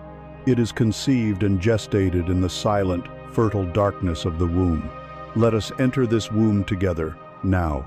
Let this not be just an idea, but an experience. Wherever you are, make the conscious decision to grant yourself the gift of a few moments of pure silence. First, simply listen. Do not resist the sounds around you. Let them be there. The hum of a machine, the distant sound of traffic, the creak of the building. Do not label them or judge them. Hear them simply as vibrations, as energy, and allow them to pass through your awareness like clouds passing through the sky. By not resisting the sounds, you take away their power to disturb you. You become the vast, silent space in which the sounds are happening. Now, shift your attention. Become more interested in the silence between the sounds. Notice the gaps. Notice the canvas of stillness upon which the sounds are painted. Rest your attention in that background of silence. It is always here. We just don't notice it. Now, turn this same practice inward. Become aware of the flow of your thoughts. See them as inner sounds, as mental weather. A thought about yesterday, a thought about tomorrow, a worry, a memory. Do not follow them. Do not engage with them. Do not believe them. Simply watch them drift by, like clouds in that vast inner sky. And just as you did with the outer sounds, become more interested in the space between your thoughts. For a fraction of a second, after one thought ends and before the next begins, there is a gap, a moment of pure, silent, conscious presence. This gap is the portal. This is the mountaintop. This is the dark sky that reveals the stars. Rest here. There is nothing to achieve. There is nothing to do. Simply be the silent, aware presence that is noticing. Let go of all effort. Let go of being a person for a moment. Just be the space. Be the stillness. In this silence, you may feel a deep sense of peace. You may feel a connection to something vast and eternal. This is your true self, the ocean beneath the waves of thought and feeling. This is the frequency of home. From this state of pure being, your most powerful prayer is broadcast a prayer without words, a prayer of pure, peaceful existence. It is in this silence that the seed you have planted can finally, undisturbed, begin to germinate. It is here that you can hear the subtle, intuitive whispers that guide your next steps. An idea may float into your mind. A solution to a problem may appear as if from nowhere. A feeling of deep knowing may arise. This is the universe responding to the space you have created. This sanctuary of silence is always available to you. It is the foundation of your being. It is your ultimate refuge. But we cannot live our entire lives on the mountaintop. The world, with all its noise and demands, calls to us. The true challenge for the conscious creator is not just finding the silence in a quiet room, but learning how to carry that sacred stillness back into the light-polluted city. It is learning to be the quiet at the heart of the noise. It is learning to navigate the chaotic echoes of the world without losing the tune of your own soul's music. You have rested in the sacred womb of silence. You have felt the deep peace and clarity that arises when the noise of the world and the ego fades away. You have sat on the remote mountaintop and gazed at the eternal stars of your own soul. But you cannot live on the mountaintop forever. The journey requires that you bring the wisdom of that silence back into the city, that you carry the stillness into the heart of the chaos. This is the great test. It is one thing to feel peaceful in a quiet room. It is another thing entirely to hold that peace while navigating the turbulent, noisy, and often dissonant echoes of the world. Imagine your inner state is a small, sturdy boat. Your intention, your conscious prayer, has set its destination, an upstream harbor of peace, love, and abundance. Now, imagine the world as a powerful, wide river. and its current is the collective consciousness of humanity. This current, fed by fear-mongering news cycles, by the anxieties and dramas of social media, by the unconscious complaints and worries of those around you, is flowing relentlessly downstream toward states of fear, lack, and victimhood. To maintain your high vibrational state, you must actively, consciously, and persistently row your boat against this current. If you stop rowing for even a moment, you get lost in an angry news article. If you absorb a friend's panic, if you engage in fearful gossip, you do not simply stand still. The current will immediately catch your boat and begin to pull you backward, downstream. Maintaining your frequency in a world that is largely tuned to a lower frequency is not a passive state. It is an active, moment-by-moment practice of spiritual seamanship. The reason this is so challenging is that energy, like a virus, is contagious. You are a resonant being, an instrument designed to feel and respond to the vibrations around you. This is a gift, but it requires conscious management. You have experienced this 1,000 times. You walk into a room where two people have just had a silent, tense argument, and the very air feels thick and heavy. You feel it in your body. You have a joyful, high-energy day, and then you speak with a friend who is deep in a state of anxiety, and afterward, you feel drained, heavy, and worried yourself. You did not decide to feel this way. You caught their frequency. Without conscious awareness, we are all just thermometers, passively reflecting the energetic temperature of our environment. The path of the conscious creator is to cease being the thermometer and to become the thermostat. A thermometer merely reports the temperature of the room. If the room is cold, it becomes cold. If the room is hot, it becomes hot. It is a victim of its surroundings. A thermostat, however, does not report the temperature. It sets the temperature. It has a desired state, and it radiates a signal that influences the entire environment to align with its setting. Your work is to become the thermostat of your own life. You learn to hold your own inner state of peace so firmly, so consistently, that instead of being pulled into the chaos of others, you become a calming eddy in the river, a presence that subtly invites others to a higher state of being. To do this requires a set of practical tools for energetic sovereignty. This is not about building walls, but about defining your own sacred space. The first tool is conscious shielding. Before you enter an environment you know might be challenging, pre-stressful work meeting, a difficult family dinner, a crowded public space, take 30 seconds to consciously shield your energy field. Close your eyes, take a deep breath, and visualize a protective bubble of shimmering, golden white light completely surrounding you, extending about an arm's length in all directions. Set the intention for this shield. Only energies that are for my highest good may enter this space. All other energies are lovingly returned to their source. This simple act of intention creates a powerful energetic boundary. It is like putting on a raincoat before stepping out into a storm. The second tool is the practice of the neutral observer. When you are confronted by another person's drama, anger, or panic, your instinct may be to get into the river with them, either by becoming defensive or by trying to fix them. A more powerful approach is to stay firmly on the riverbank. Listen with compassion, hold space for their experience, but do not absorb their frequency as your own. Remind yourself, this is their storm, not mine. This is their energy, not mine. I can be present for them without taking on their emotional state. This is the art of not taking things personally. Their emotional broadcast is a reflection of their inner world, not a statement about you. Third, you must practice energetic hygiene. Just as you wash your hands to remove physical germs after being out in the world, you must cleanse your energy field to remove psychic debris. This is especially important after being in dense or negative environments. There are many ways to do this. Spending a few minutes in nature is one of the most powerful, as the earth has a natural grounding and harmonizing frequency.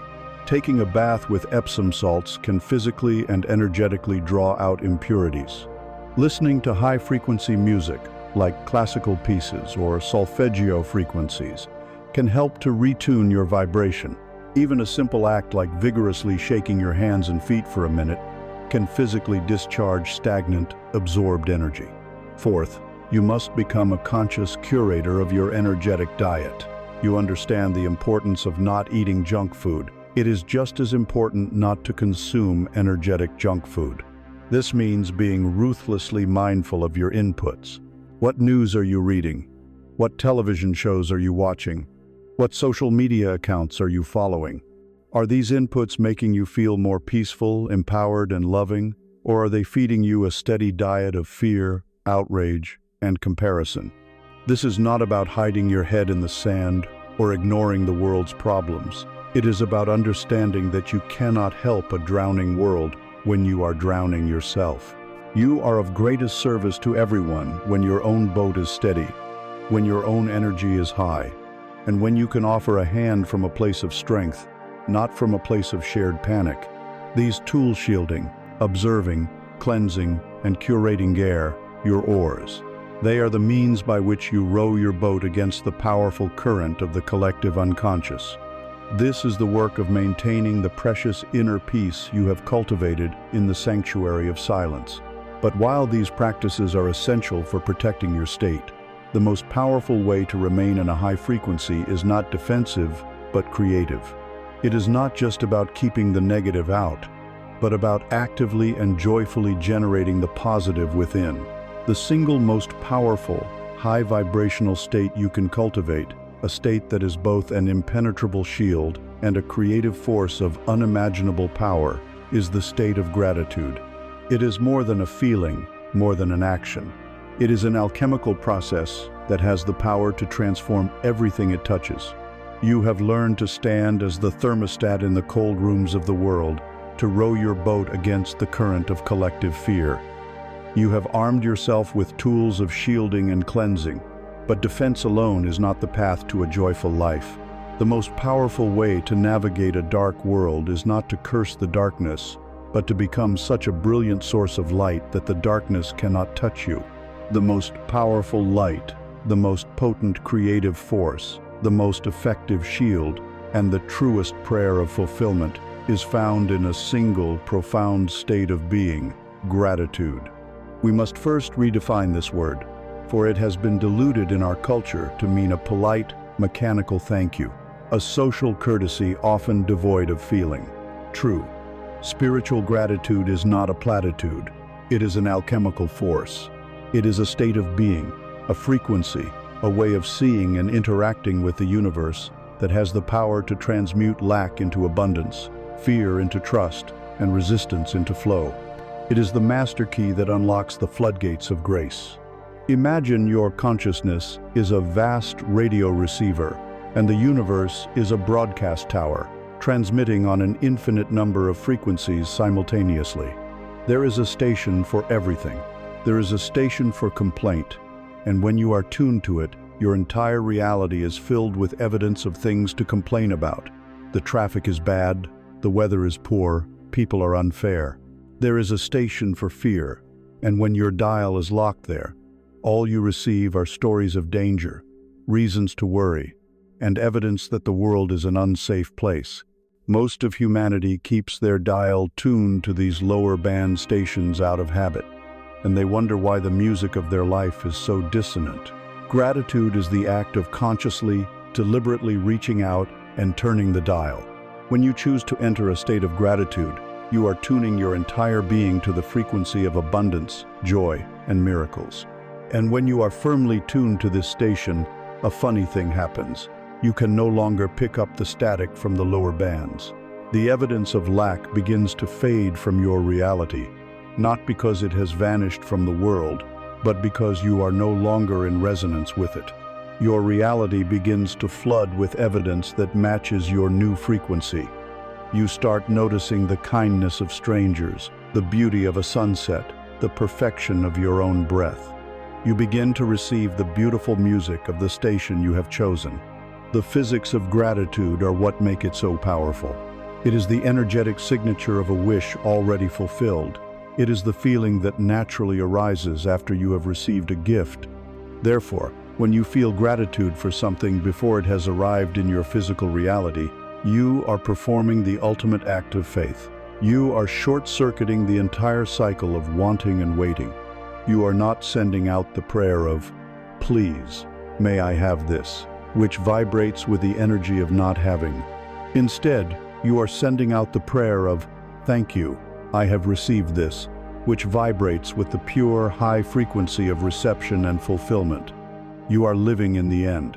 You are sending the universe a thank you note for a gift you know has already been given in the unseen realm of cause. The universe, which is a perfect and flawless mirror to your energy, must then organize itself to deliver the physical manifestation of the gift you have already acknowledged receiving.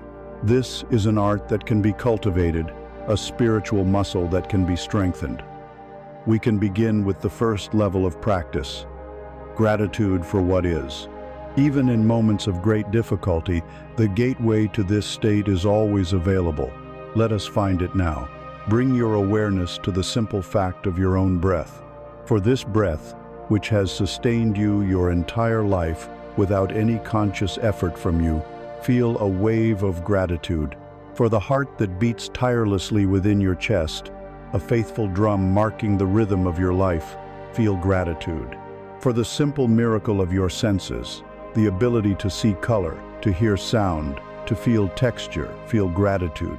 Think of one person who has shown you a small kindness. Think of one beautiful thing you have seen today. Find one tiny, real thing, and let the warm, expansive feeling of thankfulness blossom in your heart center.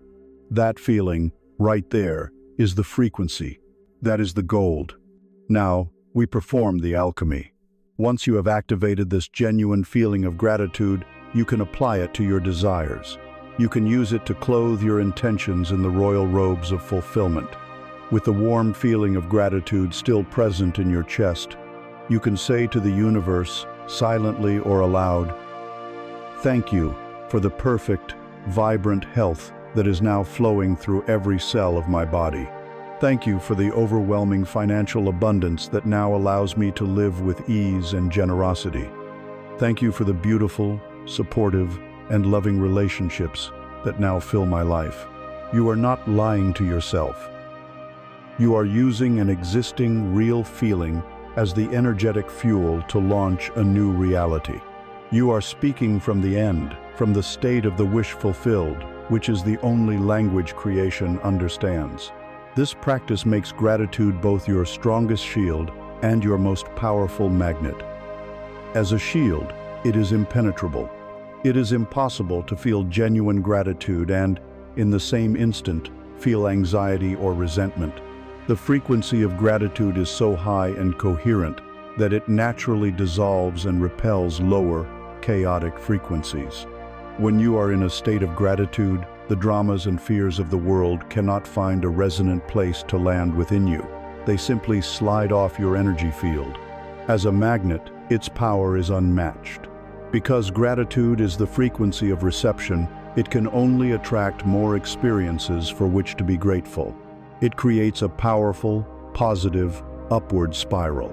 The more you are grateful, the more you have to be grateful for. The more you have to be grateful for, the easier it is to feel gratitude. This is how you build unstoppable momentum toward a beautiful life. Ultimately, gratitude is the philosopher's stone of consciousness. It is the alchemical substance that can transmute any situation. When faced with a challenge, the mind tuned to lack asks, "Why is this happening to me?" The mind tuned to gratitude asks, "What is this teaching me? What gift is hidden within this challenge?" It allows you to say, "Thank you for this lesson in patience. Thank you for this opportunity to become stronger. Thank you for showing me what I no longer want, so I can have more clarity on what I do want." This practice transforms life from a series of problems to be solved into a series of lessons to be grateful for. When you make this a consistent practice, you are changing your energetic set point, your home frequency. The dominant note that you broadcast, day in and day out, is what ultimately shapes the symphony of your life. The universe keeps a perfect record. It does not respond to a single fleeting prayer, but to the accumulated total of your energetic output. This unfailing cosmic law of reflection, where what you consistently send out is precisely what you receive back, has an ancient name. It is the law of karma, but we must re-examine this word and strip it of its superstitious baggage of punishment and reward to see it for what it truly is, a simple, impersonal law of energetic memory. You have stood in the radiant fire of gratitude, learning to alchemize your reality by giving thanks for the good that is and the good that is to come. You have felt how this consistent practice creates a powerful, upward-moving current in your life. This principle, this unwavering universal law that what you consistently and faithfully send out is what you will inevitably receive back, has an ancient and often misunderstood name, karma. For centuries, this word has been shrouded in fear and superstition. It has been presented as a kind of cosmic bookkeeping, a divine system of reward and punishment meted out by an unseen judge who keeps a detailed ledger of your good and bad deeds. This interpretation, while perhaps useful for guiding the morals of a developing society, is ultimately a children's story. It is a metaphor that keeps us in a state of powerlessness, forever looking over our shoulder, fearful of a punishing God or a past mistake that has doomed our future. Let us now, together, shed this old skin of fear and look at this profound law with new eyes.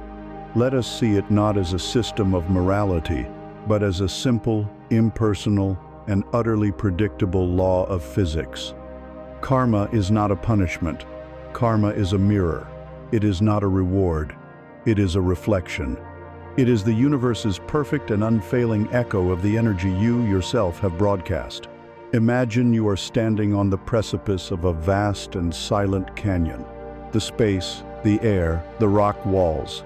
This is the universe. It is neutral, impartial, and holds no opinion of you. It simply is. Now, you draw a deep breath and shout a word into the canyon. Let us say you shout the word hate, fueled by a genuine feeling of anger and resentment. What happens next? The canyon does not judge you. It does not consult a rule book to determine if hate is a bad word. It does not decide to punish you for your negativity. It simply, faithfully and mechanically takes the sound waves you produced and reflects them back to you. The echo that returns is hate. The anger you hear is your own. Now, imagine you change your state. You fill your heart with love, and you sing a beautiful, clear note of pure joy into that same canyon. Again, the canyon has no opinion. It is not pleased with you. It does not decide to reward you. It simply takes the vibration you have produced and reflects it back with perfect fidelity. The beautiful music that now fills your ears is the echo of your own joy. This is karma. It is that simple and that profound. The universe is the canyon, and your life is the echo.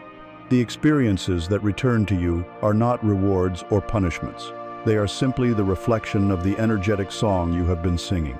This law applies not just to single actions, but to the accumulated energy of your being. This is the concept of energetic memory. Every time you choose to indulge a thought of resentment, you are not just thinking a thought. You are strengthening the frequency of resentment within your personal energy field. You are adding your voice to that specific echo. If you do this day after day, your field becomes saturated with this vibration. It becomes your energetic home. At this point, the universe has no choice but to reflect this dominant frequency back to you. You begin to attract people who give you reasons to feel resentful. You find yourself in situations that mirror your inner bitterness. This is not the universe punishing you for a past mistake. It is the universe in the present moment, responding to the energy you are currently holding as your dominant truth. Herein lies the most liberating aspect of this new understanding. If karma were a fixed debt from the past, you would be a prisoner. But if karma is simply the present-day echo of your energetic output, then your point of power is always and only now. You do not need to atone for past negativity in some penitent, self-flagellating way. You clear past karma by making the simple, powerful choice to stop shouting anger into the canyon. You change your song. The moment you choose, in the face of a challenge, to broadcast a frequency of compassion instead of judgment, you have created new karma. You have sent out a new echo. In that moment, you have begun to alter the trajectory of your life. As you consistently choose this new, higher frequency, the old, dissonant echo of the past will begin to fade, its power diminishing for lack of reinforcement. The new, harmonious echo will grow stronger until it becomes the dominant music of your life. The power to change your karma is not in the past or the future. It is in your hands, in this breath, in this choice. This applies to your physical actions as well. An action is nothing more than energy made visible. An act of generosity is not good because some cosmic accountant makes a positive entry in your ledger. The creative power of that act is that in order to perform it, you must first enter the state of abundance. You must feel, even for a moment, that you have enough to share. In that moment, you embody the frequency of abundance. That is the prayer. That is the echo you send out. The universe then reflects this state by bringing you more experiences of abundance. Conversely, an act of cruelty is not bad because you will be sent to a hell. The immediate hell is that in order to perform a cruel act, you must first fill your own being with the toxic, low-frequency energy of hatred, anger, and separation. You are the first victim of your own poison. You marinate your own soul in that state, and that is the echo that must, by law, return to you. Seen in this light, karma is transformed from a source of fear into your greatest teacher. It is the ultimate, impartial feedback system. Your life, right now, is showing you a perfect reflection of the energy you have been consistently holding. If you do not like the reflection, do not get angry at the mirror. Do not try to break the mirror. Simply change the object the mirror is reflecting. Change your energetic output. Take responsibility for the song you are singing. But to truly master this law, to become the conscious singer of your life's symphony, you must take one final, crucial step inward. We get so lost in the drama, we identify with the voice that shouts and with the echo that returns. We believe, I am angry, I am sad, I am joyful. We mistake the music for the musician. To gain true freedom and power, you must cease to identify with the song and remember that you are the singer. And even more deeply, you must realize that you are not even the singer, but the silent, unmoving presence in which the entire symphony of shouting and echoing is taking place. You must learn to identify with the listener. You must become the witness. We have journeyed through the intricate laws of energy, emotion, and creation. We have reframed karma not as a dreaded judge, but as a perfect, impersonal mirror, an echo of the song we are consistently singing. But a profound question remains: who is the singer? We get so lost in the melody, so entangled in the echo. We identify so completely with the joy, the sorrow, the anger, and the peace that we believe these fleeting experiences are who we are. This is the final and most fundamental illusion we must transcend. It is the case of mistaken identity that lies at the root of all human suffering. From our earliest moments, we are taught to fuse our sense of self with our experiences. We are taught to say, I am angry, not I feel anger. We are taught to say, I am a failure, not I experienced a failure. We stitch together an identity, a personality, an ego from the patchwork quilt of our memories, our thoughts, and our feelings. And then we spend the rest of our lives defending this fragile, fabricated self, celebrating when it feels good and despairing when it feels bad. We have mistaken the weather for the sky. Imagine for a moment that your true nature, the essence of who you are, is the sky itself. Vast, open, silent, and boundless. Its fundamental quality is pure, unchanging awareness. It has no edges, no center, no agenda. It simply is. It is the space in which everything can happen. Now, imagine that all of your thoughts, your emotions, your sensations, your memories, and your perceptions are the clouds that drift through this sky. Some clouds are dark and heavy, filled with the rain of sorrow and the lightning of anger. They are the storm clouds of fear, grief, and despair. Others are white, light, and fluffy, drifting lazily on a summer's day. They are the clouds of joy, excitement, and love. Still others are just thin, wispy streaks of gray, the fleeting, neutral thoughts that pass by unnoticed. Now consider the relationship between the sky and the clouds. Does the sky become the storm? When a dark thundercloud rolls in, does the sky say, "I am now a thunderstorm"? The sky simply allows the storm to be. It provides the space for the storm to rage, to release its rain and its lightning, knowing with a deep, silent certainty that the sky, is not the storm. Its vast, peaceful nature remains completely untouched, unharmed, and unchanged by the turbulent weather passing through it. When the beautiful, white, fluffy clouds appear, does the sky cling to them? Does it try to hold on to them, fearing that their beauty will fade? It allows them to drift by, enjoying their beauty without attachment, knowing that the sky, is not the white cloud.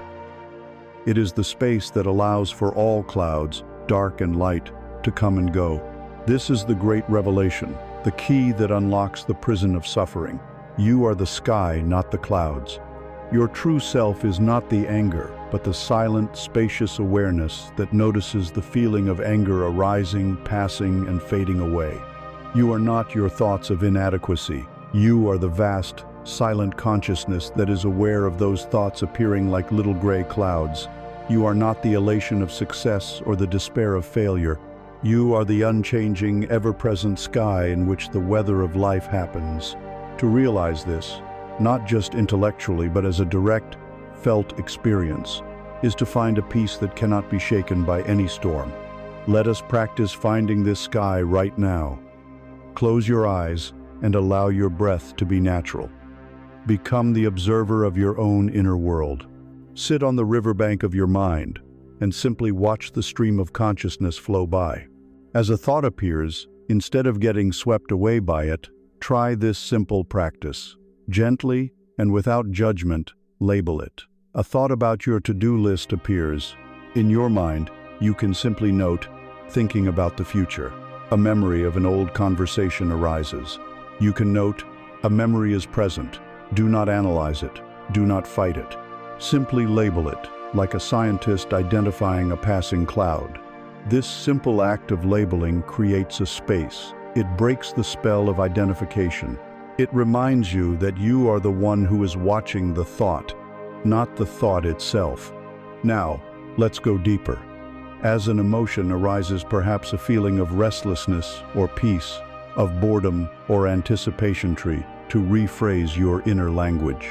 Instead of falling into the trap of, "I am bored," gently shift the perspective to, "I am aware of a feeling of boredom arising in my body and mind."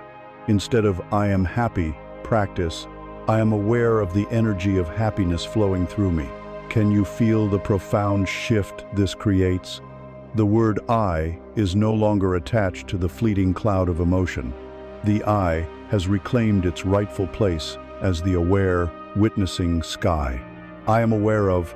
This is the mantra of the witness. It is the language of freedom.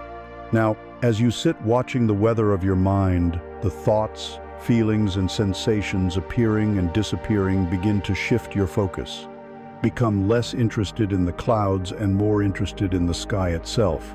Become aware of the vast, silent, empty space in which the clouds are happening. Feel the stillness that lies behind the mental noise. Feel the boundless presence that is you, the witness. Rest your attention here. This is your true home. It is a place of profound peace because it is beyond the reach of the ever-changing weather. The storm of anxiety can be raging, but you, the sky, are at peace. The clouds of grief can be weeping their rain, but you, the sky, are whole and unharmed. This is not a state of cold detachment. It is a state of loving, spacious presence. It allows you to hold all of your own experiences, even the painful ones, with a deep and gentle compassion, just as the sky holds all weather without judgment. When you learn to rest as the witness, you discover qualities within you that you never knew were so constant. You find a peace that does not depend on life going your way. It is the inherent peace of your own being. You find a new clarity. When you are not lost in the storm, you can see its patterns clearly. You can watch your own mind and see how it habitually creates the same fears, the same stories, the same dramas, over and over again. From this high vantage point of the witness, you can look upon your own ego with a kind of wise amusement. Its fears seem less threatening, its demands less urgent. This clarity gives birth to wisdom. You begin to make choices not from a place of reactive fear or desire, but from a place of deep, quiet knowing. This silent, aware presence is your authentic self. It is the ocean beneath the waves. It is the light behind the projections. It is the unchanging I that has witnessed every single experience of your life, from your first breath to this very one, and has never been altered by any of them. This is the part of you that is connected to the universal intelligence. This is the source of all your true power, creativity, and love. And when you learn to abide here, when you identify more with the sky than with the passing clouds, your entire energetic signature changes. You are no longer broadcasting the chaotic, reactive energy of the weather. You begin to broadcast the calm, steady, coherent, and powerful frequency of the sky itself. This clear and authentic vibration has a profound effect on the world that is reflected back to you. It acts as a powerful homing beacon, a silent call across the universe, attracting to you people and experiences that resonate not with your fleeting moods, but with the deep truth of your being. Your vibration becomes your tribe. You have learned to rest as the silent, witnessing sky, detached from the turbulent weather of your thoughts and feelings. As you abide more and more in this state of pure, peaceful awareness, a profound change occurs in your energetic broadcast. The frantic, chaotic static of the ego begins to fade, and in its place, a clear, steady, and coherent signal is emitted from the core of your being. This is your true song, your soul's authentic frequency, and this signal does not go unheard. It is a silent call that travels through the vast, interconnected field of consciousness, acting as a powerful and discerning magnet for the people, relationships, and experiences that are in true harmony with it. Your vibration, in the most literal sense, becomes your tribe. To understand this, imagine the great migrations of birds. A flock of cranes does not send out written invitations or post announcements on a community board when it is time to fly south. There is no pleading or convincing. The process is far more subtle and powerful. It begins with an inner knowing, an ancient pull. A few birds begin to emit a specific calla note, a frequency that is unique to their kind, and they lift into the air, orienting themselves in a specific direction. Across the landscape, other cranes, scattered and seemingly alone, hear this call. It resonates deep within their own being, striking a chord of identical instinct, and without hesitation, without question, they take flight and join the formation. The flock grows not through effort, but through resonance. Meanwhile, the pigeons in the barnyard and the sparrows in the trees hear the call of the cranes, but it means nothing to them. It does not stir their hearts. They are not moved to follow, because they are not of the same kind. They do not share the same vibration. You are this crane. For much of your life, you may have been trying to live among the pigeons. You may have hunched your shoulders to hide your magnificent wingspan, shortened your stride to match theirs, and pretended to be fascinated by the breadcrumbs they peck at, all the while feeling a deep, aching loneliness and a mysterious longing for the sky. The human ego is obsessed with this struggle of fitting in. It contorts itself, it performs, it wears masks, all in a desperate attempt to gain acceptance from a flock to which it does not belong. This is the source of profound suffering. Even if the pigeons accept you, they are only accepting the false, diminished version of you. The true crane within remains unseen, unloved, and deeply unfulfilled. The moment you commit to living from your authentic self, the moment you decide to stop crouching and to stand tall in the peace of your own witnessing presence, you begin to emit your true call.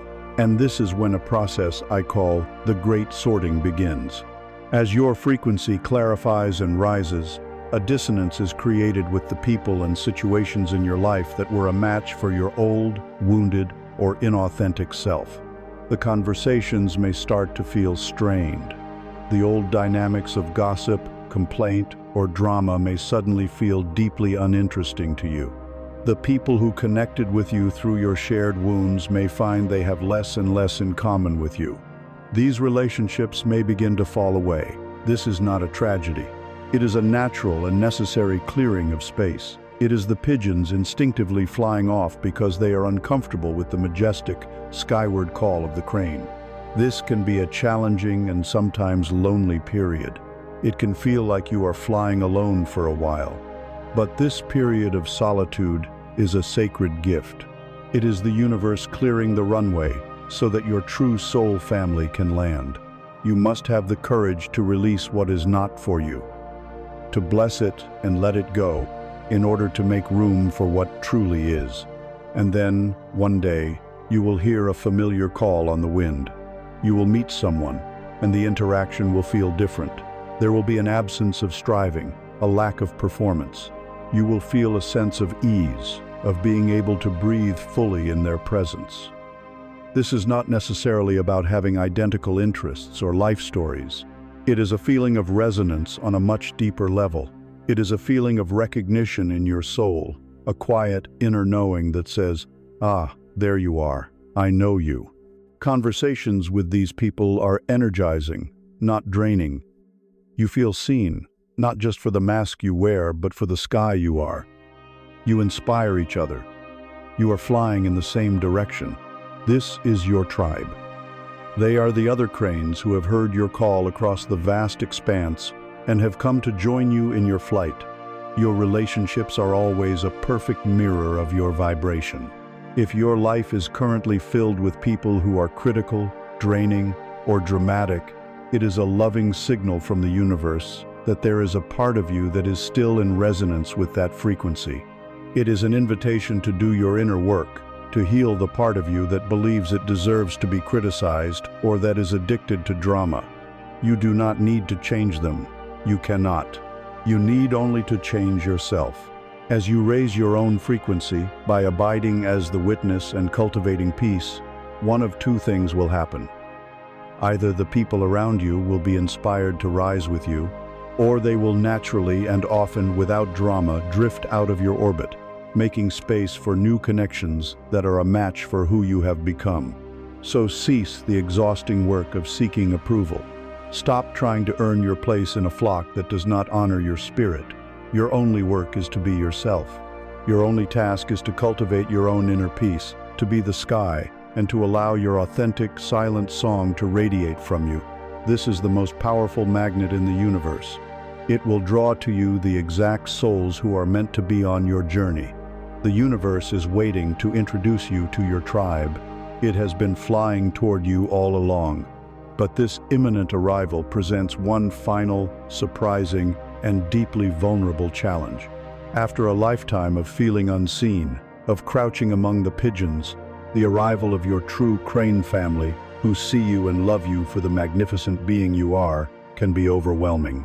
It can trigger every last feeling of unworthiness you hold. You have sent out the call. You have attracted your tribe. But now, do you have the courage to let them land? Are you truly ready and willing to receive the unconditional love and acceptance that you have so beautifully called forth? You have stood as the sky, still and vast, and sent out the clear, silent call of your authentic being. You have weathered the lonely period of the great sorting, and now, on the horizon, the wings of your tribe are visible. The love, the acceptance, the resonance you have so deeply yearned for is flying toward you. The universe, in its infinite grace, is answering your prayer. And in this moment of imminent arrival, a new and perhaps the most terrifying challenge of all presents itself.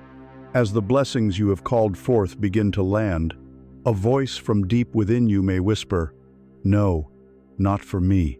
I don't deserve this." You have mastered the art of asking, of aligning, of broadcasting. Now you must face the final frontier of creation. You must cultivate the courage to receive. For countless souls, this is the most difficult step. We are brilliant broadcasters of desire and prayer, but we are terrible receivers. We stand in an open field, praying for rain, and when the clouds gather and the first life-giving drops begin to fall, we instinctively open a large, sturdy umbrella and hold it over our heads. We wonder why we are still so thirsty. This umbrella is the deep, often unconscious, belief in our own unworthiness. Its fabric is woven from the threads of every time we were told we were not good enough. Its handle is carved from the solid wood of our past mistakes. Its sharp metal ribs are forged from the secret guilt and shame we carry. It is a masterful, self-imposed shield that protects us from the very grace we have been praying for. The universe is in a constant state of giving. It is a ceaseless shower of golden rain, of love, of abundance, of opportunity. The supply is infinite. The only question is, will you have the courage to put down your umbrella and allow yourself to get wet? This belief in our own unworthiness is not our true nature. It is a virus we contracted from a sick world. No child is born believing they are unworthy of love. They are born in a state of pure, open reception. But then the conditioning begins. We are taught that love is conditional. Be a good girl and you will get a hug. Get the best grades and you will make us proud. We learn, very early, that our worth is not inherent. It is something to be earned through performance, through obedience, through achievement. Society reinforces this virus at every turn. You are worthy if you are beautiful by its fleeting standards. You are worthy if you are successful in its narrow terms. You are worthy if you accumulate the right symbols of status. We become human doings instead of human beings, constantly running on a treadmill of performance, trying to earn a worthiness that was our birthright all along.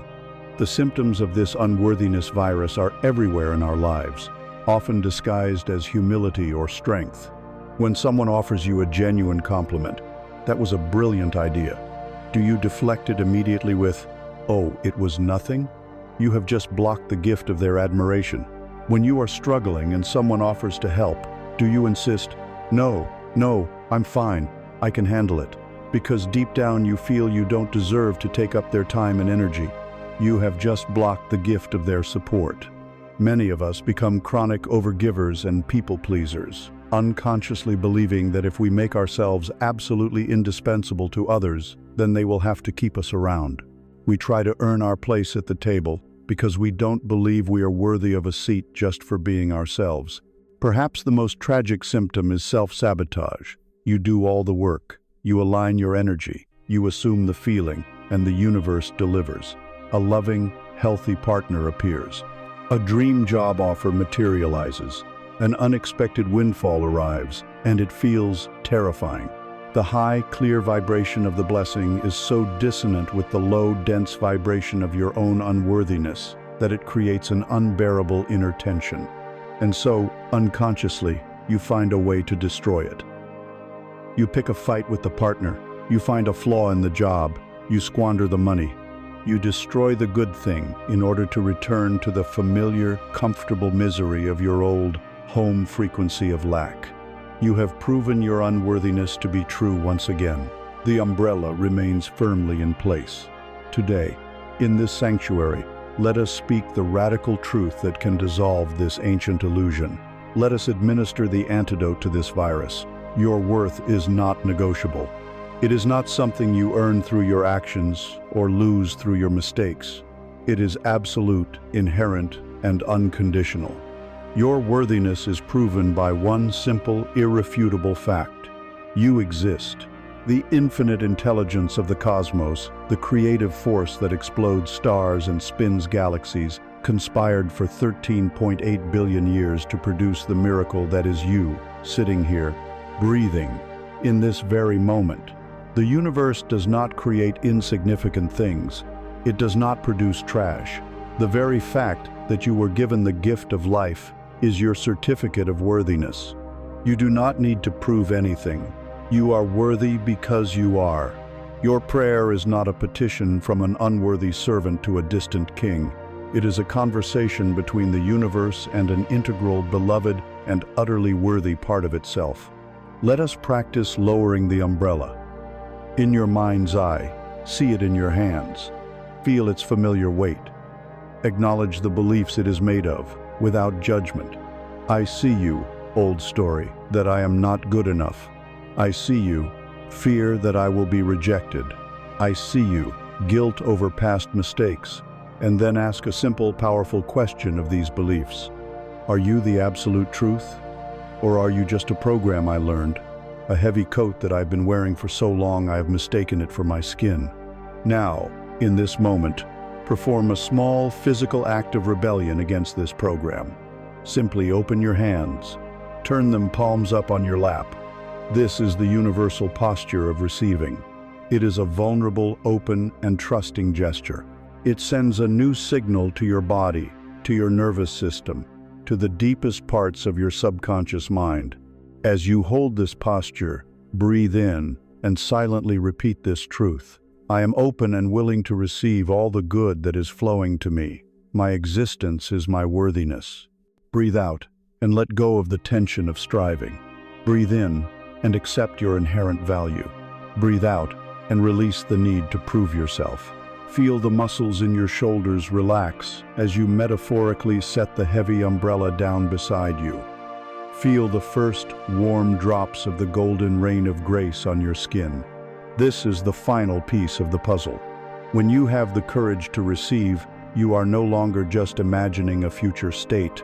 You are allowing it to become your present reality. You are collaborating with the universe in the final act of manifestation. You are not just assuming the feeling of the wish fulfilled. You are graciously accepting its physical embodiment without pushing it away. You are completing the circuit, allowing the energy to flow both out from you and back to you. When you do this, you graduate to the ultimate state of being for a conscious creator. You cease living for a future goal. You begin living from it. You have traversed the inner landscapes of your being. You have faced the anchor of the past, decoded the language of your feelings, and stood in the creative fire of your own assumptions. You have learned to let go. And now you have found the courage to open your hands and receive the good that is yours by birthright. This is the final gateway. To have the courage to receive is to allow the reality you have built in the unseen to finally take root in the seen. This act of reception marks a profound graduation. You are no longer a student learning the principles of creation. You are ready to become a master living them. You are ready to stop visiting the state of your desire and to begin living there permanently. This is the art and the power of living in the end. Living in the end is the natural evolution of assuming the feeling of the wish fulfilled. The initial assumption is like a powerful dress rehearsal. You step into the role, feel the emotions, and embody the character for a time to convince your subconscious mind of its reality. But living in the end is the opening night, and every night thereafter. The rehearsal is over. You are no longer practicing being the person who has their desire. You simply are that person. The wish is no longer a future potential you are hoping to manifest. In the only place that truly matters, your own consciousness. It is a finished, present tense fact. This state marks the absolute death of all waiting, all hoping, and all wishing. To hope for something is to confess you do not have it. To wait for something is to declare its absence. To live in the end is to radiate the quiet, unshakable, and peaceful certainty that it is done. Consider the consciousness of a true king. Does a king wake up in the morning and look in the mirror to check if he is still wearing his crown? Does he walk through his court, anxiously scanning the faces of his subjects, hoping for evidence that they still see him as their sovereign? Does he spend his days performing kingly acts in order to convince himself of his own royalty? Number, to do any of these things would be to betray the fact that he is not a king at all, but an impostor terrified of being discovered. A true king does not try to be a king. He simply is one. His kingship is the foundational assumption from which his every thought, word, and action proceeds. He thinks from the perspective of a king. He makes decisions as a king. He speaks with the natural authority of a king.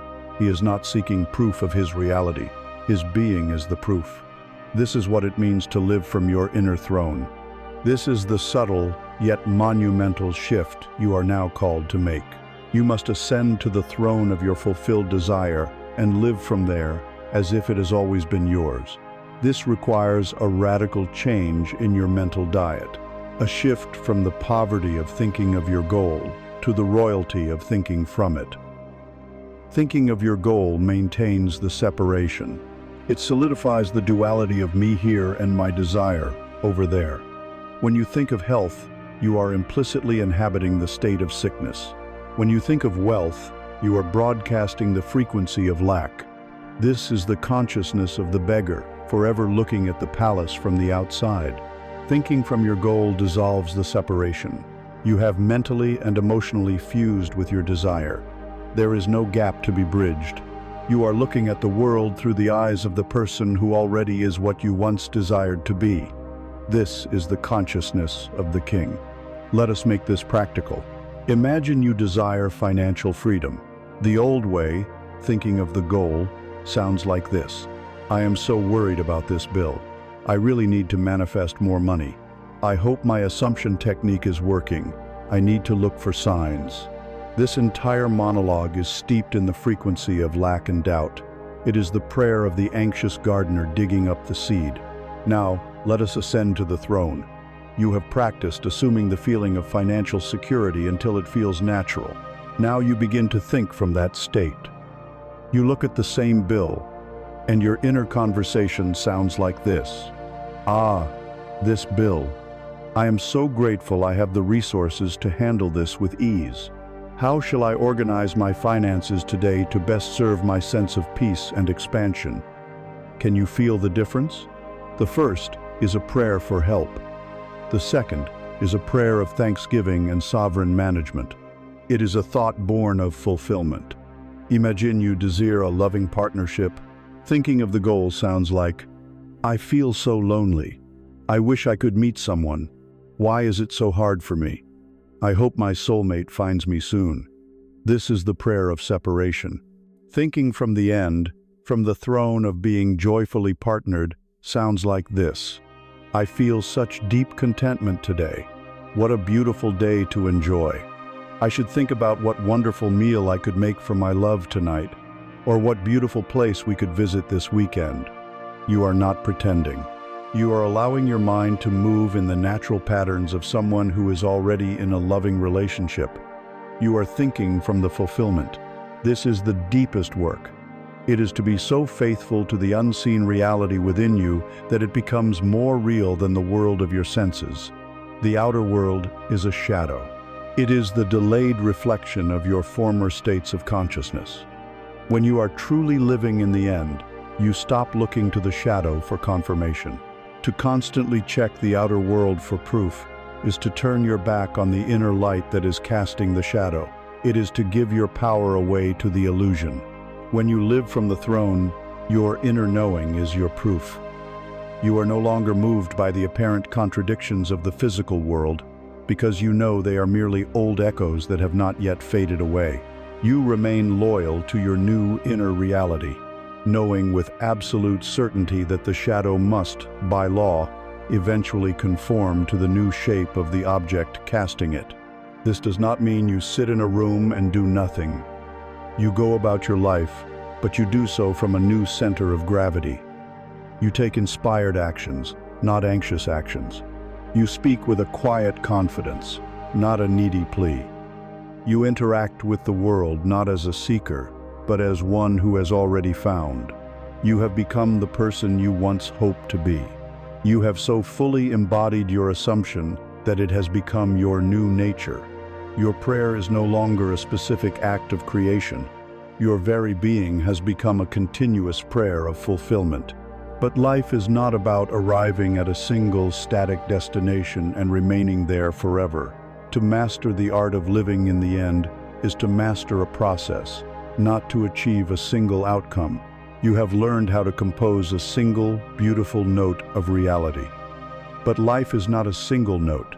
It is not a final chord that is held for eternity. Life is a dynamic, ever-changing, and infinitely creative piece of music. It is an unfolding symphony. You have ascended the throne of your consciousness and mastered the art of living in the end. You have learned to inhabit the state of your wish fulfilled so completely that it has become your natural way of being. The prayer has been answered because you have become the answer. The creative act for that specific desire is complete, and so the ego, which is always seeking a final destination, asks, "Is this it? Is this the end? Do I now hold this single, triumphant chord of fulfillment for the rest of eternity?" And the soul, which knows the true nature of reality, smiles and whispers, "No, my love, this is not the end. It is simply the beautiful crescendo of a single movement. The symphony is only just beginning. Life is not a destination. It is not a single problem to be solved, a single desire to be attained, or a single state of happiness to be achieved and then clung to. Life is music. It is a dynamic, fluid, and ever-unfolding symphony of energy and creation. You are both the composer of this grand symphony and its conductor. Your core beliefs and desires set the overarching themes. Your thoughts and emotions write the individual notes and harmonies. Your state of being determines the tempo and the mood. And the universe, with its infinite and faithful orchestra of people, places, and events, plays the music you have composed exactly as you are conducting it. A true symphony is not one monotonous note. Its beauty lies in its complexity, its contrasts, its movements. There are movements of adagio, where the tempo is slow, quiet, and contemplative. These are the periods of rest in your life, the moments of gestation, the sacred pauses. They are not signs of failure or stagnation.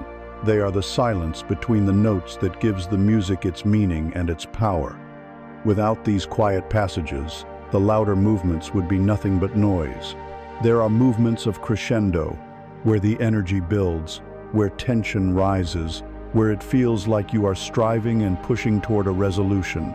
These are the periods of growth, challenge, and learning. And there are the glorious movements of forte and fortissimo, where the trumpets sound, the cymbals crash, and the theme of your desire manifests in a triumphant, glorious resolution. These are the peaks of manifestation, the moments of arrival. The source of so much of our suffering is that we live our lives judging the symphony note by note. A low, mournful note from the cello, a pierce of disappointment, a loss, a moment of sadness, and we immediately declare the entire symphony a failure. The composer has made a mistake. This is a terrible piece of music. A long passage of silence comes, a period where nothing seems to be happening, and we become anxious and fearful, believing the orchestra has packed up and gone home. We fail to understand that the mournful note of the cello is what gives the triumphant fanfare of the trumpets its emotional depth and significance. We fail to see that the silence is what allows the next beautiful melody to emerge with clarity and impact. We are trying to judge a masterpiece by listening to a single, isolated bar of its music. To live in peace, you must learn to trust the composer within you, that is, your higher self, the soul, the divine intelligence that has a vision for the entire symphony. Your conscious ego mind can only see a few notes ahead. It wants a life composed entirely of triumphant, major key fanfares. But your soul, the master composer, knows that a truly profound and moving piece of music requires light and shadow, tension and release, sorrow and joy. You must cultivate a deep faith that even when you are in a difficult, confusing, or seemingly silent movement of your life, you are not lost. You are simply playing a necessary part of a much grander, more beautiful composition than your conscious mind can currently comprehend. Trust the music. Trust the unfolding. This allows you to move beyond being just the composer and conductor, and to become the music itself. It means you learn to dance fully with the joyful, playful movements, to be utterly present with them without fearing their end. It means you learn to sit with the slow, melancholic movements, to be fully present with their lessons and their textures, without fearing they will last forever. You learn to embrace the dynamic, fluid, ever-changing nature of reality rather than trying to freeze-frame a single moment of happiness and call it a destination. The ultimate joy is found not in the final chord, but in the passionate, present moment act of playing the symphony. As one magnificent symphony reaches its conclusion, you, the divine composer, filled with the wisdom and experience of that creation, will inevitably be inspired to begin a new one.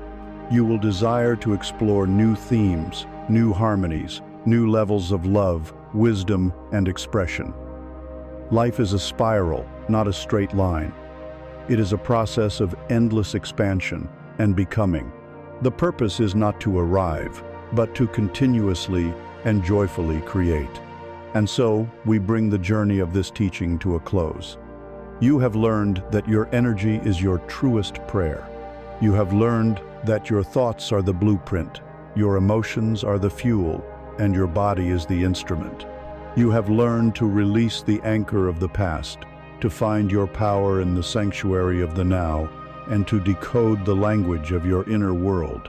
You have discovered the freedom of being the witness, the sky that is untouched by the passing weather. You have felt the joy of attracting your tribe and have found the courage to receive the good that is yours. You have ascended to the throne of your own consciousness and learned to live from the end. And now, you see that all of this is not a series of steps to be mastered, but a holistic return to your natural state as a powerful, divine creator, composing the magnificent and ever-unfolding symphony of your life. Through all the movements, all the notes, all the crescendos, and all the rests, there is one simple, foundational truth that underpins it all. There is one core practice that keeps you aligned, one central image that can always guide you home. Let us now, in our final moments together, return to that simple, profound, and foundational truth. And so we arrive, not at an end, but at a beginning. We have journeyed through the inner cosmos, from the silent broadcast of your energy to the grand unfolding symphony of your life.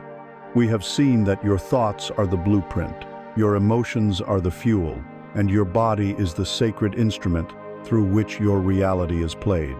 We have learned that the past is a ghost to be blessed, not a home to be lived in, and that all power resides in the holy sanctuary of the now. But if you are to take only one thing from this entire journey, let it be this. Forget the techniques, forget the steps, and remember this one simple truth.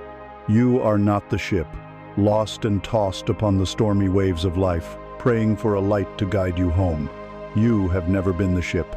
You are the lighthouse. You are the steadfast, unmoving tower, rooted deep in the rock of your own being. Your only task, your only true purpose, is not to chase, not to ask, not to strive, but simply to shine, to tend to the lamp within, to clean the lens of your perception, and to broadcast your authentic light into the world, without apology and without condition. The lighthouse does not worry about which ships see its light. It does not fret over the ships that choose to pass it by. It does not scream at the storm. It simply holds its center, remains true to its nature, and shines. Its power is not in its action, but in its being. Its prayer is not in a desperate plea, but in its constant, silent, unwavering emission of light. This is your work. This is your prayer. To be the peace you seek, to be the love you desire, to be the clarity you need. Everything else is a distraction. All the techniques we have explored are simply ways to clear the fog, to polish the lamp, so that your innate light can shine more brightly. So take this with you as you return to your world. Carry it not as a lesson, but as a deep inner knowing. Let this be the mantra that stills your mind and centers your heart. My being is my prayer. My energy is the answer. Now, simply be. Rest in the truth of who you are. The light is on. Shine.